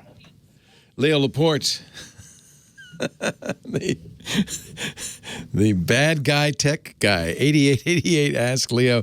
Katie's on the line from Garden Grove, California. Hello, Katie. Okay, we may need some whiskey after this one. Uh-oh. What's the problem? I purchased a phone from Amazon, which I have done before, an Apple phone. Okay. And the first time, everything was great. Now I cannot get my password. They don't like... what I do is I go in, I put my Apple ID in, I put my phone number in, and then they ask for the credit card that has been defunct since 2018. Therefore, I have no faith. And then they tell me that, okay, we're going to send you in a couple of days an email. And then they send me an email in a couple of days that says, we will text you or call you in 4 or 5 days. What? And then they do that, and then I go back in to do it, and it's all hooked to that credit card. If I don't have the information on that credit card, I go back to we will call you. They will not identify me without that credit card. All right, let me see if we can get to the bottom of this. I haven't had since 2008. I got it. So in the past, you've bought iPhones on Amazon, I take it. Yes. Yes, and you've activated. What you're trying to do is activate the iPhone. Is that right? I'm trying to use it. To accept. I can use it. I can make calls because I'm talking to you right now. Oh, okay, good. So you were able to activate it with the phone company. It's just getting Apple to let you in. Now, of course, you have a number of options here. Good. Yeah, you don't have to use that ID again unless there's something that you want with that ID. You can create a new Apple ID. Oh, okay. Because that happens all the time. People buy an iPhone and they say, I want a new Apple ID, and they make an Apple. My daughter did that. And I had to say to her, well, the problem with that is anything you bought with the old Apple ID apps or TV shows or things, music, that is associated with the old Apple ID. So you won't be able to use that stuff. Is there a lot of stuff you bought with the old Apple ID? I have nothing that I can't. Nothing you care about. Buy anything. Yeah. Yeah. I can redo it. I can rebuy everything that I want. Well, I mean, you shouldn't have to. So there are other routes we can pursue that will to recover that ID. But worst case scenario, my ID is okay. It's that I can't renew. I can't change my password because it won't let me use the old password, but I cannot change it because I can't put in the credit card information. So let me ask you, when you go to the settings, is there an Apple ID associated with that phone? Yes. Yes. So that's okay. The problem is that you have an old payment card associated with it. Is that right? That is correct. Yeah. If you go to the settings and click your face or your name, actually you don't have to. Yeah, you do. Go to the settings, click the top entry, which is Apple ID, and you can change or add. And this is probably what you want to do: a payment method. Okay. Are you looking at the phone right now? You are on the phone, but if you... I am. I'm looking at the phone, and across the top, it has my name. Has your name. And it says Apple ID, iCloud, Media, and Purchases. Okay, I don't even know what that means. So, to start with, I think I should let you know I'm 76 and blonde, so... You're doing great. I'm 64 and brunette, so, this is a match made in heaven. So click that button with your picture and your name and all those little things. Okay, I have done so. Now you're seeing the Apple ID settings, and one of them is payment and shipping. Okay, wait a minute. Okay. So there's your name, phone numbers, email. You must enter both your Apple ID and password. But it won't accept your password, and that's the problem. Is that what you're saying? That's correct. Got it. And so I'd like to change my password. Yes. Because I also made a mistake by putting the pound sign, and the pound sign does not pop up. And if you scroll over to get to the pound sign, it puts that into your password. Right. Yeah. So you can use it. So have you done this? Have you gone on a computer? Do you have a computer? I'm sitting right in front of it. Okay. I'm right there. I'm not going to be able to walk you through this, but I'll give you the rough steps, and you probably can do it on your own. But there's a website, iforgot.apple.com. You've been there. Been there, done that. So it asked me for my Apple ID, then it asked me for my phone number, and then it asked me for the payment information. I do not have that card. So it wants the 4 digits of that card, probably, yeah? It wants the full number. Oh, it wants the whole thing. Number, yes, yeah. And I haven't had the car since 2018. Yeah. So you can just I think at this point you need to call 1-800-MY-APPLE. Believe it or not, that's the number. I've tried. I have spent literally at least 8 hours on the phone. And they won't reset your password for you? Nope. Because they don't believe it's you. That's correct. By the way, that's why they put in all those weird 3-day delays, because hackers are in a hurry and they know if we take 3 days to email you this information, the hacker will give up. They've done all that. Yeah. Leo, they've done all that. They've emailed me and said it's okay to go in. But when I go in, they want the same payment information. Yeah. To prove So this is Apple's fault. No one should ever use a credit card as identity information. That's a terrible idea. Here's one of many reasons why that's a terrible idea. Well, now we're back to the whiskey. Yeah. Well, I don't blame you. Have you gone to the Apple store? There's one near you. That was my next. I think here's the deal: if you bring that whiskey you were about to drink, if you bring that to the Apple store. Or maybe more appropriately, because some martinis. No, some of these kids are under 21. Bring a box of chocolates. If you bring your sweet personality and your big smile to the Genius, make an appointment before you go, so you don't have to, wait. And you present them with exactly this problem. I did that. You did that? I had to have a girlfriend do it for me because I can't get in my Apple app because I don't have the password. Okay, but you haven't done the store yet. You just made the appointment. I had my girlfriend make the appointment. Yeah, but you have an appointment now, right? Yes, yes. If they don't fix this, call me and you and I will both get Tim Apple on the line and say, what the heck is going on? They should, at the store, especially once they've got you standing in front of them, this beautiful, blonde, 74-year-old woman, 76-year-old woman, they are not going to say, oh, yeah, you're a hacker. We're not going to reset your password. They're going to reset your password for you. Okay. They have the ability. This is the thing. They have the ability. You just have to convince them that you're not up to no good. And I think it's pretty apparent at this point that you are not up to no good. Well, on the computer, it's just a catch-22.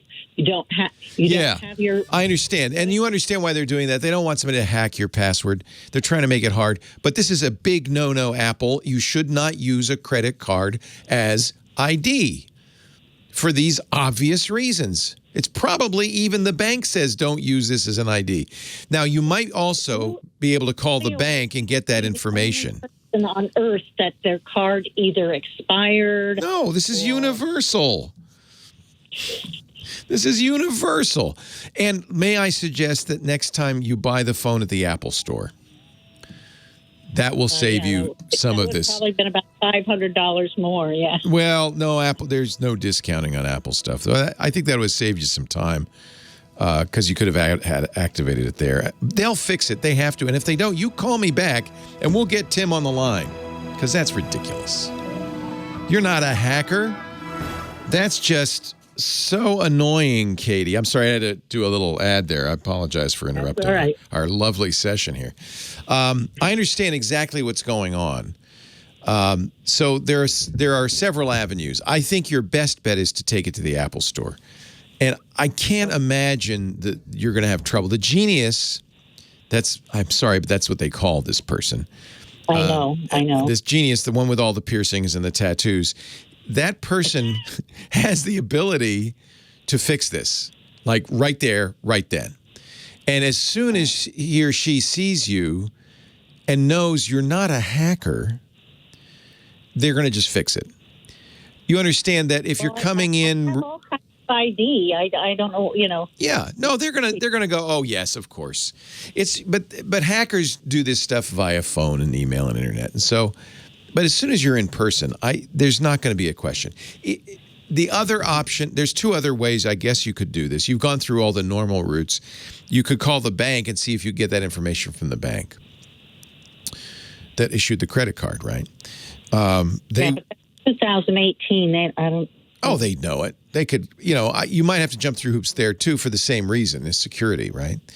You can sort of blame this on hackers. It was fraud card, so the bank canceled the card. So. Well.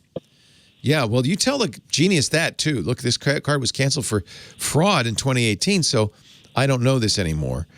I'm surprised you can't just go in and change and add a card to it, but I guess They won't let you do that unless you can verify your password. Yeah.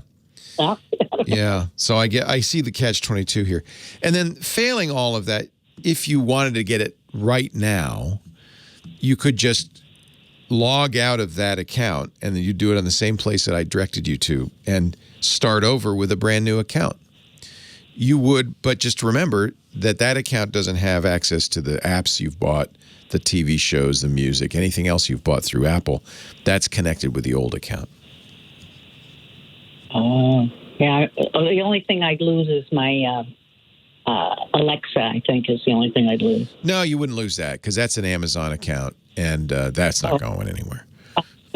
I don't buy stuff on the. I don't buy all those apps. Yeah. So I'm not. Yeah. In fact, I know you don't because you've had an expired credit card on there for 3 years. I know you don't. You can't. So I would say that might be just the quickest thing. You need a new email address from the one you were using. I don't think you can create it again with the same email address. So you need a different email address. That's you may only have one. Okay. Well, we'll go down there and see what they have to say. I think they're going to fix it for you. Bring my gun with me. No. No, bring your innocence, your smile. If you have to giggle, you go ahead. If you have to cry, go ahead. But they're going to honestly, that works too. Whatever it takes, use your feminine wiles. And you just have to, mainly you understand what this is really all about. They want to protect you. They don't want a bad person to. I understand that, but let's not be stupid about it. I agree. As long as you got a photo ID, I don't think you're going to have any trouble at all. Have you ever bought anything from that Apple store? No. No, because otherwise bring 20 miles away. Well, yeah, I know. It's a pain in the butt. I know. Android is looking real good right now. Oh, you'd have the same problem with Google. Worse. It's actually harder. See, with Apple, at least you can go to an Apple store. With Google, there is no... we had a caller who lives in Irvine. She said, I went to the Google office and banged on the door, but there's no one there. It's worse with Google, not better. Because Google, there's nobody you can go visit. So at least with Apple, you can go to an Apple store, and they have the power to fix this. Okay. I'm so sorry. On it. This sucks, Katie. I apologize. Well, it's not your fault, but I appreciate your time. Well, I'm glad you called. I hope it helps. Let me know if it worked, okay? I certainly will. Okay. You can just drop me an email at leo@leoville.com if you want. You don't have to call. I know it's hard to get through. Okay. Thanks, Katie. Right. Bye. Bye-bye. Whoa, hey. How are you today? Leo Laporte here, the tech guy. Time to talk computers, the internet, home theater, digital photography, smartphones, smart watches, all that technology stuff. 8888 Ask Leo is the phone number if you want to call in with your problems. I'm a computer shrink. That's what I am. 8888 Ask Leo.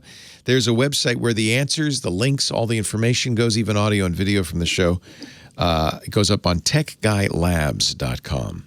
Remember that, techguylabs.com. That's your friend in need any time of the day or night, even if I'm not here. No charge, no sign up.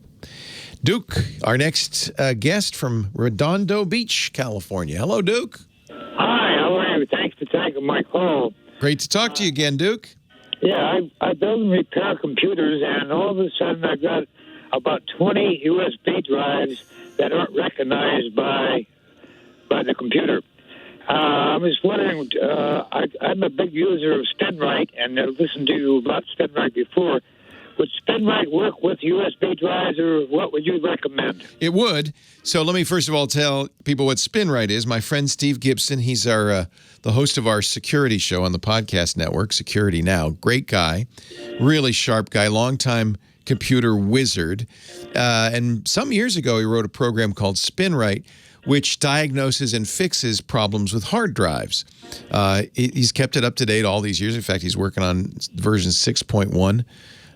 As we speak. Probably he's even listening as he's working. And SpinRite does work with some limitations on USB drives, But even if it worked, I wouldn't recommend it because A, USB drives are cheap, and B, when they fail, they fail. They tend to fail dramatically and unfixedly. And so anytime any USB drive, whether it's a SD card or a thumb drive, gives me any problems, I immediately chuck it. Now, are you sure that it's not working? Have you tried it with other computers, a number of computers? Yeah, I've got about almost 20 of these USB drives. And you've tried them with other computers, and they're all the same. Yeah, they're all the same. It says, I can't see this. You want to initialize or eject? Right. And then when you initialize it, it says initialization failed. Right. Yeah, throw them out. Throw them out. Oh, I hate to do that, I know, but you know what? They come in boxes of cereal now. You can find them on every corner.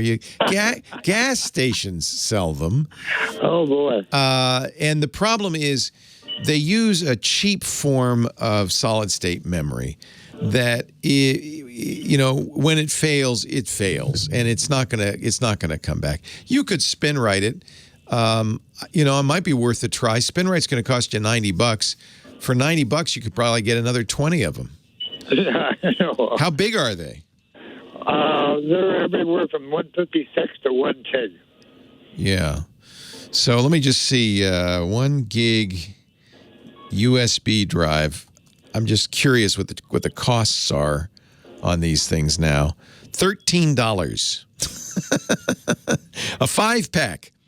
So you get 5 of them for $13. So, in other words, they're a commodity. They're not now. Probably the ones that failed are somebody bought them 5 for $13. They're not the best out there. In fact, I wouldn't recommend a cheap USB drive, but a gigabyte USB drive. Here's 20 of them for $39, $2 each. They're nothing. So I think the problem is you could maybe recover it with SpinRite, but then would you trust it? No. So what good is a $2 USB drive that you don't trust? Not much. Now, I'm also saying it probably isn't a good idea to buy $2 USB drives. But I tend to work with SanDisk and the bigger names because I think they're more reliable. But even really good ones, and I have a lot of them, you accumulate them over time. Once they give me a problem, I toss them.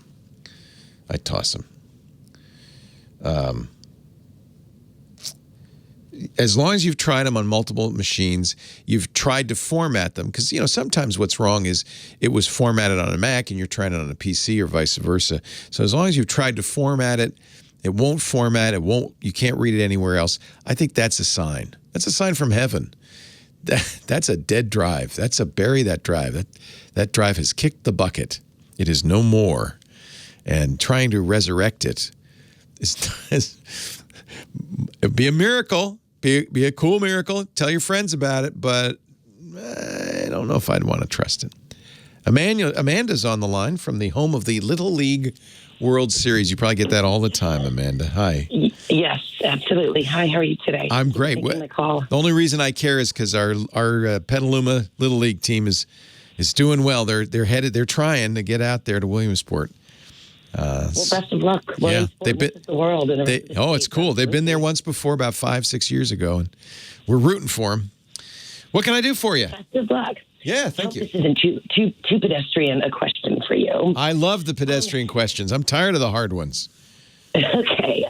We use Macs at my job, and we also use Outlook. And at baseline, Outlook for Mac is far less intuitive. It's terrible. PC. Oh, it's awful. Even, the message list, you can't, at the top, you can't, sort by attachment date received. You don't have all those. Ridiculous. But yeah. Visually, it's almost impossible. When new emails come in, the user is bold, the subject is bold blue with a dot, which is kind of obnoxious to read. So typically my workaround would be to use Mac Mail, which is also not as intuitive as, Outlook for PC. Do they let you use other mail clients at work? They they let us we're able to use Mac Mail or, Office365.com or something like that. But nothing else. What other? Oh my God, there's dozens. This is a hot category because everybody hates their email client. Well, it's like I said, typically my workaround would be Mac Mail, but Mac Mail doesn't integrate, like you can't tag people. There may be help in sight. Right now, Outlook on the Mac is not this, as you have obviously observed, not the same as Outlook on Windows. But of course, they are working to unify those. And soon, I think it will be more like the one on Windows. They're going to make it better. In other words, so it may be, but who when going to means maybe 6 months, a year. I don't know at some point. So, and you don't like Apple Mail. The reason I don't like Mac Mail is because it doesn't integrate the way Outlook does. In Outlook, you can tag people, at such and such. Please, advise on below subject. And more importantly, our calendar is Outlook based. Right. And so the Mac calendar does not integrate with that. And I tried, the IT guys have tried, and I've tried, like in the Outlook press. I just wonder if you might know any kind of workaround to make it look better. Visually, yes. Yeah. There is Outlook.com, and I take it you don't like that either. Correct. It's just a bit awkward, because I believe because it's web-based. Yeah. So Microsoft does have web-based Office at live.com. Okay. And it's a little bit, I think it actually looks pretty much like Outlook.com, but you might at least look at it and see if it will solve some of your biggest pain points. They have made the entire Office suite available online at live.com. So I think that includes Word, PowerPoint, OneNote, everything. And the calendar. So at least you'll get all of the benefits of Windows Outlook there. Interesting. Yeah. It's just so difficult. They have everything locked. You can't change fonts and message lists. There's virtually nothing you can manipulate, whereas obviously, as you know, in Outlook for Windows, it's far easier and far more intuitive, and you can kind of own your own mailbox. I think the Mac Office team is a separate team. I think that's the problem. It's different people. That's, periodically Microsoft goes through this thing where they say, oh, we're going to unify the teams and blah, blah, blah. I don't know what the answer is directly. It's probably not more customizable to get to the point where you like it as much as Outlook. It's just a different it's like a completely different program, as you've observed. I see. So there are so many email programs for the Mac. You might find something you like. I see the problem, though, because you want to use Outlook Calendar. So you're really tied deeply into the Microsoft ecosystem. Correct. Yeah.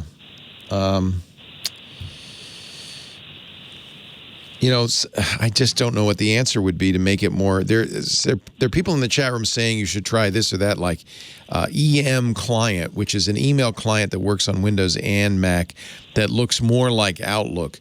There are lots of these. emclient.com. Maybe just at least look at the features.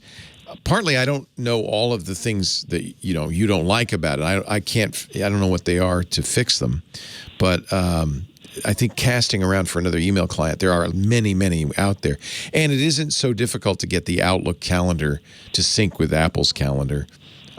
Very interesting. Yeah, so you could do that. What else is it that you need? You want @ replies for the addresses.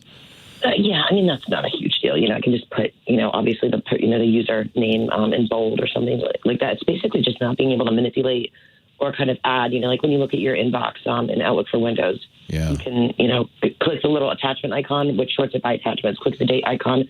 Whereas in Outlook for Mac, there's only one drop down where you have to, go and kind of like select. Have you, and often IT departments keep you a few versions behind.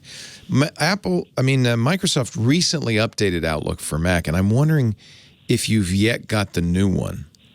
Do you happen to know what the newest version is? That's a good question. 16.51. There is so the current version, and this you can join the Microsoft 365 Insiders program and get a newer version. But the current channel version is 16.42. So there is a newer version. There is also on some of them a switch. So you have that Microsoft Auto Update program on your computer. You want to make sure that you check the box that says keep it up to date.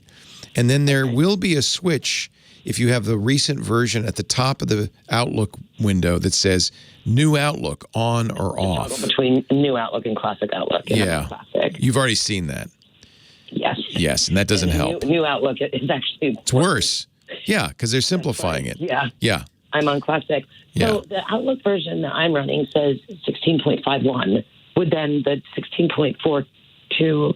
Yeah, that's backwards. You don't know. You've got the latest. You're fine. Okay. And you're right. They're not moving in the right direction for you. You want something that's kind of more old-fashioned, frankly, that's got more features. The youngs don't want features. They want everything just to be simple. So I think, honestly, you and I are swimming upstream on this one. Yeah, it sounds like that might be the case. And you've heard this from other people, Mac users, just not being able to... You come and be brutally honest with you. I hate Outlook. I hate it on Windows. I hate it on the Mac. I've never used it if I can avoid it. But I understand people who do love it, especially. And here's the thing: if you use it, you get good at it. You know how all the things work. That's why you want it to be the same on both sides, because you're proficient in Windows Outlook.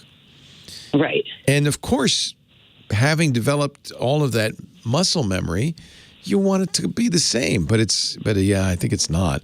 I do think that the teams are being unified, but the bad news is probably it'll move in again the wrong direction for you. They'll simplify it. What Microsoft has learned again and again is that people don't use 95% of the features in any Office program. Absolutely. But they work for a rather large company, so they kind of dictate what email platforms we use. So they say, well, 95% of our users never use this feature. We're taking it out. But if you're in the 5%, that's a mortal blow. That's wait, I need that. I use mail merge every day. And this is a difficult thing for Microsoft. I have to say, to their credit, they err on the side of compatibility. They try not to do that. But nevertheless, over time, things do corners get softened, rounded, sanded away. And I think that, unfortunately, the things you like are likely to be the things that start to go away. Interesting. Very good. Sad, but good to know. At least there's nothing more you can do about it. You could run, crazy thought, but you could run Windows on your Mac. True. I mean, that's a crazy thought. I wouldn't want to do that to myself, but... Yeah, that's a very interesting thought. At least, I don't know. I could necessarily really toggle back and forth between Windows. I use a program. I'll mention it. The Mac program I use for mail is called MailMate. Love it. MailMate. And it's kind of old-fashioned, power tooly, but it ain't Outlook, and I think that's what you really want. Leo Laporte, the tech guy. Alex on the line from Los Angeles. Hello, Alex. Hello, Leo. How are you? I'm well. How are you? Awesome, sir. I use several of the Blackmagic recorder, those pocket. Yes. You must have a YouTube channel or something. That's fancy stuff. Not really, just for streaming multiple cameras. I have like the G7s from Lumix. Nice. 4 of them. Oh, you have the ATEM switchers you're talking about. And no. Basically, I have 4 of these recorder 3G boxes. Got it. Takes HDMI to Thunderbolt. Right. My MacBook Pro has only 4 ports of Thunderbolt. Of course. You're lucky to have that. You should be grateful. Yeah, I don't think the next one will have one. I know. Exactly. It's going to be touch. So what you need is a dock. I need a Thunderbolt, dock, hub, whatever you want to call it. Yeah. You want a dock, probably a powered hub at the very least. My favorite ones I have 3 different companies I'll recommend. Pluggable is very, very good. Plugable.com. Otherworld Computing at MacSales.com. But I just got Anker's new Thunderbolt dock. Very fair price. Really good. Highly recommended. Anker. Sorry, I had to take a break, but I'll give you the name of that because I just bought this, and I'm using it to dock my my MacBook and use it on my big screen. It's just fantastic. So how many cables, how many Thunderbolts do you need? 4. 4. Plus, I need other connections like normal USB-A. Right. Basically. Yeah. Yeah. So this comes with, shoot. I'm using the PowerXpand Elite 13-in-1 Thunderbolt 3 dock, but it only has 3 Thunderbolt outputs, I'm sorry to say. 1 HDMI, 3 USB Type-A, 4 USB Type-A-Cs, and an Ethernet, plus SD card reader. But there are others that make more, I'm sure. Pluggable probably the next one. So if you have multiple of these, the bus of Thunderbolt can handle multiple. Absolutely. It's a 40 gigabit per second bus and has more than enough bandwidth to handle 4 cameras. You bet. And the ports on the Mac itself, they're all using the same controller, or each port is a separate controller? So it used to be, which MacBook do you have, an M1? No, 2020 i9. There used to be, so you have 3 or 4 on yours? You have 2, rather. 4. You have 4. So each side has its own controller. In some of them, they have 1 controller, but if you have 4 Thunderbolt ports on that Mac, I believe the left and right sides have different controllers. I see. But you're going to be good. I doubt. I mean, I don't know what the bandwidth of those cameras is, but I doubt you're using all of the Thunderbolt bandwidth. It's designed for this kind of thing. You might get, one way to do this might be to get 2 hubs, 1 for each side, and then that way each one could have 2 on them. And then that would give you probably more throughput. Check this out. This just came out, I guess, on the market. It's called CalDigit. CalDigit's great. Love CalDigit stuff, too. Make good stuff. They just came out with one that has 4 USB-As and 4 Thunderbolts. Nice. Is that the T3 Plus? What do they call this? They call it the Thunderbolt 4-element hub. That's brand new. Okay. It is, yeah. So I just ask you about the brand name. Oh, absolutely. CalDigit's great. Got it. In fact, that would probably be the one you want, to be honest with you. That's pretty impressive. And Thunderbolt 4 gives you headroom for the future. That's right. But there's no problem connecting that many devices to the Thunderbolt buses, whether it's the left or the right. No, I don't think there would be, yeah. I think you're going to be fine, yeah. Fantastic. Yeah, great. Good choice. I like the CalDigit, yeah. Great to know that. All right. Nice to talk to you. Thank you, sir. Take care, Alex. It's time to talk space with Rod Pyle, our spaceman. He comes with an excellent pedigree. He's worked. I think you're doing work for JPL again. Is that right? I am. You're doing a book. The contract, which always takes a while. Nice. Editor-in-chief of Ad Astra, which is the official magazine of the National Space Society. And there it is. There it is. I'm holding it up for those of you listening. Right. Just so you know, I'm holding it up. So tell me, Mr. Rod Pyle. Yes, sir. Do you have a cowboy hat you could wear in space? Was that a little odd or not? I get the Texas thing. You know? He brought it in the capsule with him. Yeah, I think he brought a few of them, didn't he? Yeah. And we're not going to say anything about the actual shape of the capsule because it's been said. It's been said. over. And we don't need to. This is a family radio program. There's an interesting thing that's been happening in the press since all this happened. So we're talking about, by the way, in case you missed it, Billionaires in Space. Virgin Atlantic's Richard Branson went up sort of into space in his little Virgin Galactic space plane. And then Jeff Bezos, the richest man in the world, worth over $200 billion with a B dollars, went up in his Blue Origin. Both, by the way, I watched both broadcasts. The announcers breathlessly announced how historic this was. When it's not historic, it's just a guy with a lot of money flying a rocket kind of into space, not even orbiting. Well, so my favorite quote was from Jeffrey Kluger at Time, who said, "Is this a real phenomenon or a pop gun trajectory?" And I thought that was a cute term. But, you know, what does make this different is the fact they're doing it their own money. I mean, both these guys are worth more, not just than the spaceship they're flying in, but then the entire program. That's never happened before. But these are you reusable. say that, but doesn't Blue Origin, or didn't they have massive Air Force contracts on which they never delivered?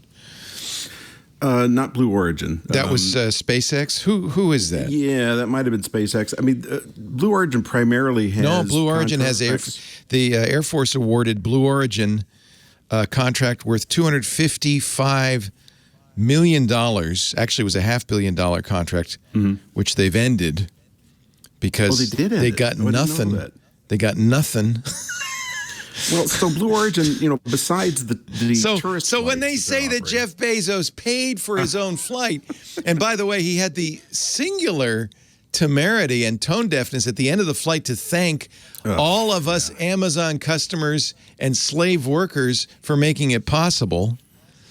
Yeah, tone deaf there. That was a little tone deaf, Jeff. They have, this isn't all he does. I mean, he's developing some of the largest rocket engines that have been developed in the U.S. in decades, big ones, that he's selling to other people. He's actually selling to his competitors. He's selling to United Launch Alliance, which is a Lockheed Martin partnership with Boeing. And so he's doing this weird co-opetition thing, which is pretty open-minded. But there's an interesting story kind of forming around these two flights, which is...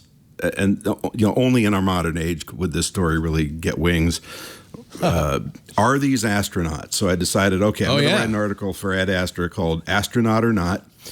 And it's interesting because as I was writing this thing, another story came out that said, "Hey, on the very day of Bezos's flight, the FAA released new specifications. They changed about what an astronaut is. They changed the spec. They moved the goalpost. So." You know, what is an astronaut? I mean, to guys our age, an astronaut was this carefully cultivated mythical figure that NASA put together during the space race of the best we've got. They were all white men. They were all in the peak of their physical health. They were all military or former military. Fighter pilots. Fighter jocks. And, you know, that was a certain cut. And over the years, that's changed. By the time the shuttle program came around, more normal people were flying as payload specialists and so forth. Yeah. And they were devoted to doing things other than actually flying the spacecraft. They were up there to do experiments and build the space station and so forth. So this definition has moved around a bit. So now we have these private citizens going up, at least in the case of Bezos, and later when Elon's flying his SpaceX Starship. These are both spacecraft that fly themselves. You're not even on the joystick, right? It's doing its own thing. It's not so very different than that Estes rocket that I launched from the park with my 8-year-old son some time ago. Right, that came down on the first baseline of some softball. Yeah, had a little parachute. Yeah. But as these flights came down, in both cases of Bezos and Branson, they got astronaut wings. Well, what's that? Well, the astronaut, you know, real NASA astronauts, quote unquote, who are government employees, get this gold pin that looks like an A with a third leg and some diamonds on it. Commercial astronaut wings are different, and that's something that the FAA certified a long time ago. But are these people astronauts? Are they citizen astronauts? Are they passengers? Are they payload? Are they cargo? What are they? And this is creating a bit of a stir. And people in the past, it was really just how high you got, right? Right. And I remember how high you went. High you went. and I remember Jeff Bezos throwing some shade at Richard Branson, saying, "Well, only in the U.S. do we consider you an astronaut. The rest of the world thinks you didn't cross the Kármán line." It's crazy. By the way, I can buy astronaut wings at Walmart for $4.29. So. Maybe Jeff should have saved his money and just bought the wings. Are they certified? Well, and so this new definition, so there's a former one that came out in 2005 that's kind of long about what a real astronaut is. But this new one goes further to say that the crew member must have demonstrated activities during flight that were essential to public safety. You can't have contributed to human spaceflight safety. You can't have just been a payload, which is what those guys were. But does this mean that I can go up there and paint a stop sign as long as I plan to put it up somewhere when I get back to Earth? If you put it on the moon, maybe, yeah. I don't think that's what they mean. I think, but the spirit of what they mean is you can't just be cargo. You have to go up there for a reason, to do something, to do an experiment, not just to look out the window and come back. And I think it's interesting this was at the same time as Bezos did it, but I suspect it's not so much about Bezos and Branson as about the real reason these billionaires are doing these flights. They want to make this a commercial business. Right. And the FAA does not have enough pins for all the $250,000 ticket payers that will be riding this Blue Origin into space. Well, and there's other counterindications in here too. So in the old definition, the NASA one that came out in 2005, it says, payload specialists are career scientists or engineers selected by their employer to go into space, blah, blah, blah. Then it says it must have resulted from the vertical takeoff of an American space vehicle or Soyuz taxi flight, which kind of disincludes the X-15. Oh, well, and that's those not guys right. were iron jawed. If they weren't astronauts, they were certainly the best space pilots we ever had, because that was almost completely manual flying in a spacesuit in a cabin filled with nitrogen, for God's sakes. I mean, if you opened your visor and scratched your nose, you'd suffocate. Wow. So those were tough guys. So I think, there's room for everybody. There's got to be room for citizens going up, or we're never going to get off the Earth in a meaningful way. Maybe you could design this citizen astronaut pin. Oh, I can design anything. And have a cowboy hat. Exactly. It may look like, your Aunt Becky's favorite brooch that has little diamonds and a poodle on it, but, it'll be a space pin. I'm just telling you, $349 delivery, $429, you can get yourself your wings from Walmart. Suitable for framing or hanging. It's got a little hoop on the top. Yeah, a little hoop. I'm going to wear it. Let me tell you what. Very nice guy, Mike Massimo, who was a shuttle and ISS astronaut, came up with this definition, which I like. He said, to become an astronaut is not a question of being the best at something or things that come easy to you, but being a person that can work with others and not give up. How's that? Hey, I think you win that prize. Hey, thank you. Rod Pyle, he won't give up.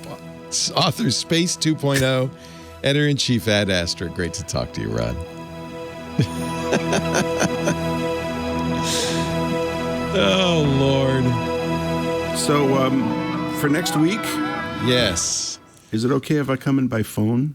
Yeah, of course. I'm going to be at Kennedy Space Center at a conference called Space Rush 360. That would be super cool. It's an event for space STEM teachers and student competitors who come into this big competition to design space architecture. Oh, that's going to be really neat. It'll be like walking around in wet cotton for a week, but at least it'll be at the Kennedy Space Center, and I get to give a tour of the Saturn V, which I love. Now, talk about stolen valor. For $20. Oh, you're just not giving this up. I can get this from the Salute Uniforms store. It's the same piece, isn't it? Yeah. I think I'm going to get it from Walmart for a little less. If you're going to steal valor, at least get a deal. Yeah. Well, and I want diamonds in mine, okay? I think this worth something. We should design the citizen astronaut wings for people who are just cargo.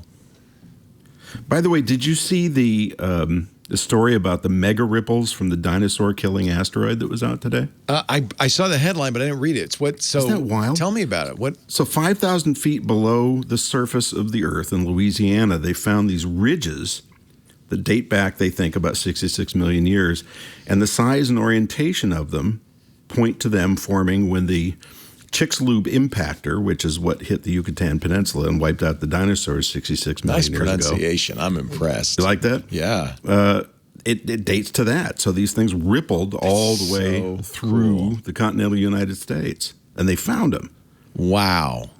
And I thought, wow, that just shows you what an incredible blast that must have been. Oh, yeah. No, that's something we don't want to see again. So we really got to figure out this diverted asteroids thing. Get Bruce Willis on the line right now. That's right. What's left of him. And And Ingenuity passed its 1 mile flight mark. This is stuff we should do on the air next time, but that's amazing, isn't it? Amazing. Yeah. It keeps on flying. It does, and it hit 10 waypoints, and we got no GPS at Mars, so this is all inertial navigation. Wow. And it's actually doing scouting for Perseverance now, which was a stretch goal for them, but they didn't think they'd hit it. It's amazing. So that's exciting. It's just amazing. Yeah. So do I need to send you a new T-shirt that says X-Files Outlook? Yeah, I don't. I hate Outlook, too. Actually, this is becoming the Things the Tech Guy Hates show. Right. Tech Guy yells at clouds. I was thinking I should do a podcast, but then I was telling my family about this. Tech Guy rant. Jennifer said, "You never complain about anything. Well, you'd be terrible." You can learn. I can learn. I can complain learn all the time. I'll coach you. Yeah. I'm not a complainer. I will complain about that song, but worked briefly for Steve Gibson. He complained at us plenty. You worked for Steve Gibson? Wait a minute. Hold on. Slow down. You never told me that. Well, it didn't come up. What did he do? What did you do? Would he remember you? He might. I doubt it. It was only for a few months. I was working with his media team to try and come up with a series of videos to explain why SpinRite was so great. And once I learned what it did, I thought, this is incredible. It was this little saved my computer a couple of times. Oh, I'm going to tell Steve Tuesday. But we never pulled it together. Oh. So you were working for a PR firm at the time? Yeah, kind of. It was an indirect thing, but they ended up bringing me in as a consulting person. And I got to sit and talk to him a bunch of times. We're going to need somebody who understands this. What a brain, you know? Oh, yeah. It's a real privilege to talk to him every week. Rod, I got to run. Thank you, sir. Thank you, sir. See you next week from sunny Florida. Yay. How exciting. Bye-bye. Take care. Oh, man. It just goes so fast. Leo Laporte, the tech guy. Thanks going out to Professor Laura, our musical director, who chooses all the music you hear on this show. Does a great job. She does some other things, too, I think. I don't know. I really don't know. I don't know what she does. But I know I couldn't do it without her. How about that? Also, thanks to Kim Schaffer, our phone angel. I know what she does. She answers the phone. Hey, it's harder than it looks. And, of course, thanks to all of you who do the hardest thing of all, listen to this show every week. I really appreciate it. I hope you come back next week and we can talk more about the ins and outs, the woes, the bads, and the goods of technology. A few more minutes, though, before we wrap it up. Let's get Marion on the line from beautiful Bainbridge Island, Washington State. Hello, Marion. Hi, Leo. How are you? I am great. I love Bainbridge Island. I have friends who live up there. Oh, thank you. Yeah, we are very much enjoying it here. Yeah, we are California transplants. So I have a question for you. I've been ignoring the firmware update button on my Epson 3710 printer, and I thought I've got some time to kill on a beautiful Sunday on Bainbridge, so I downloaded it, and now it is totally inoperable. Oh, my God. I am so sorry. How did you followed the instructions closely? Yes. Yeah, well, I thought I did. Yes, and now I've gone down the rabbit hole of the YouTube where you disable chips and printers, and I thought, I've seen that video. Yeah. And that didn't work. That you couldn't roll back the update. It is not recognizing it at all through Wi-Fi. So I could, if I hooked it up manually to my laptop, I wonder if I could do that. Yeah, sometimes that works. You know, it's firmware update, as you know, rewrites the software that's held in a chip on the printer. The printer it really is a little computer. It's got a processor and everything, but its memory is not like RAM. It has to be saved across power downs. So it's what we call firmware. It's not software. It's not hardware. It's in the middle. It's firmware. And if something goes wrong, and by the way, almost all computing devices have firmware, because you don't want us to put a hard drive in a printer. That'd be nuts. So if something goes wrong, though, then the printer can't load the software off the firmware, and it's kind of stuck. Sometimes it is the case that plugging in the USB cable and seeing if you can talk to it with the Epson software that will work. My actually strongest suggestion is you call Epson. They have very good tech support. And let them walk you through that, because I'm going to guess, I'm almost going to bet if it's the software that doesn't come with the Epson, they have software you can download that will do that will recover the firmware. Okay, great. That's a great suggestion. Yeah. All right. Okay. That's where USB, it's kind of the fallback. I'm sorry that happened to you. It is going to happen, in a small percentage of cases, whenever you update firmware on a computer, on a phone, on a printer, on any device, that something goes wrong. And if it does, you bricked it. But usually they have a back door that'll help you fix it. I will try that back. All right, Marianne. Yeah, ask Epson. I'm sure they can help you. I don't know of a way to do it. You've already seen the videos, and you've even run through the videos. There are videos of some guy named Kevin. Kevin has a video on rolling back the firmware. Okay, I don't know if Kevin looks like he's standing in a high school gym, so I don't know if he's an expert or not. I would call Epson. I think they probably are. I sometimes liken these firmware updates, even a software operating system update, to kind of pulling the tablecloth. You know that trick the magicians do where they got a whole beautiful table set with china and silverware and beautiful goblets, and they whip the tablecloth off and everything stays the same. Well, changing your firmware is like whipping the tablecloth off and then whipping another one in underneath it without breaking any of the glassware. Hard to do. It's amazing it works as well as it does. But if something goes wrong... Last call of the day, Richard in West L.A. Hello, Richard. Hi, Leo. Good to talk with you again. Good to talk to you.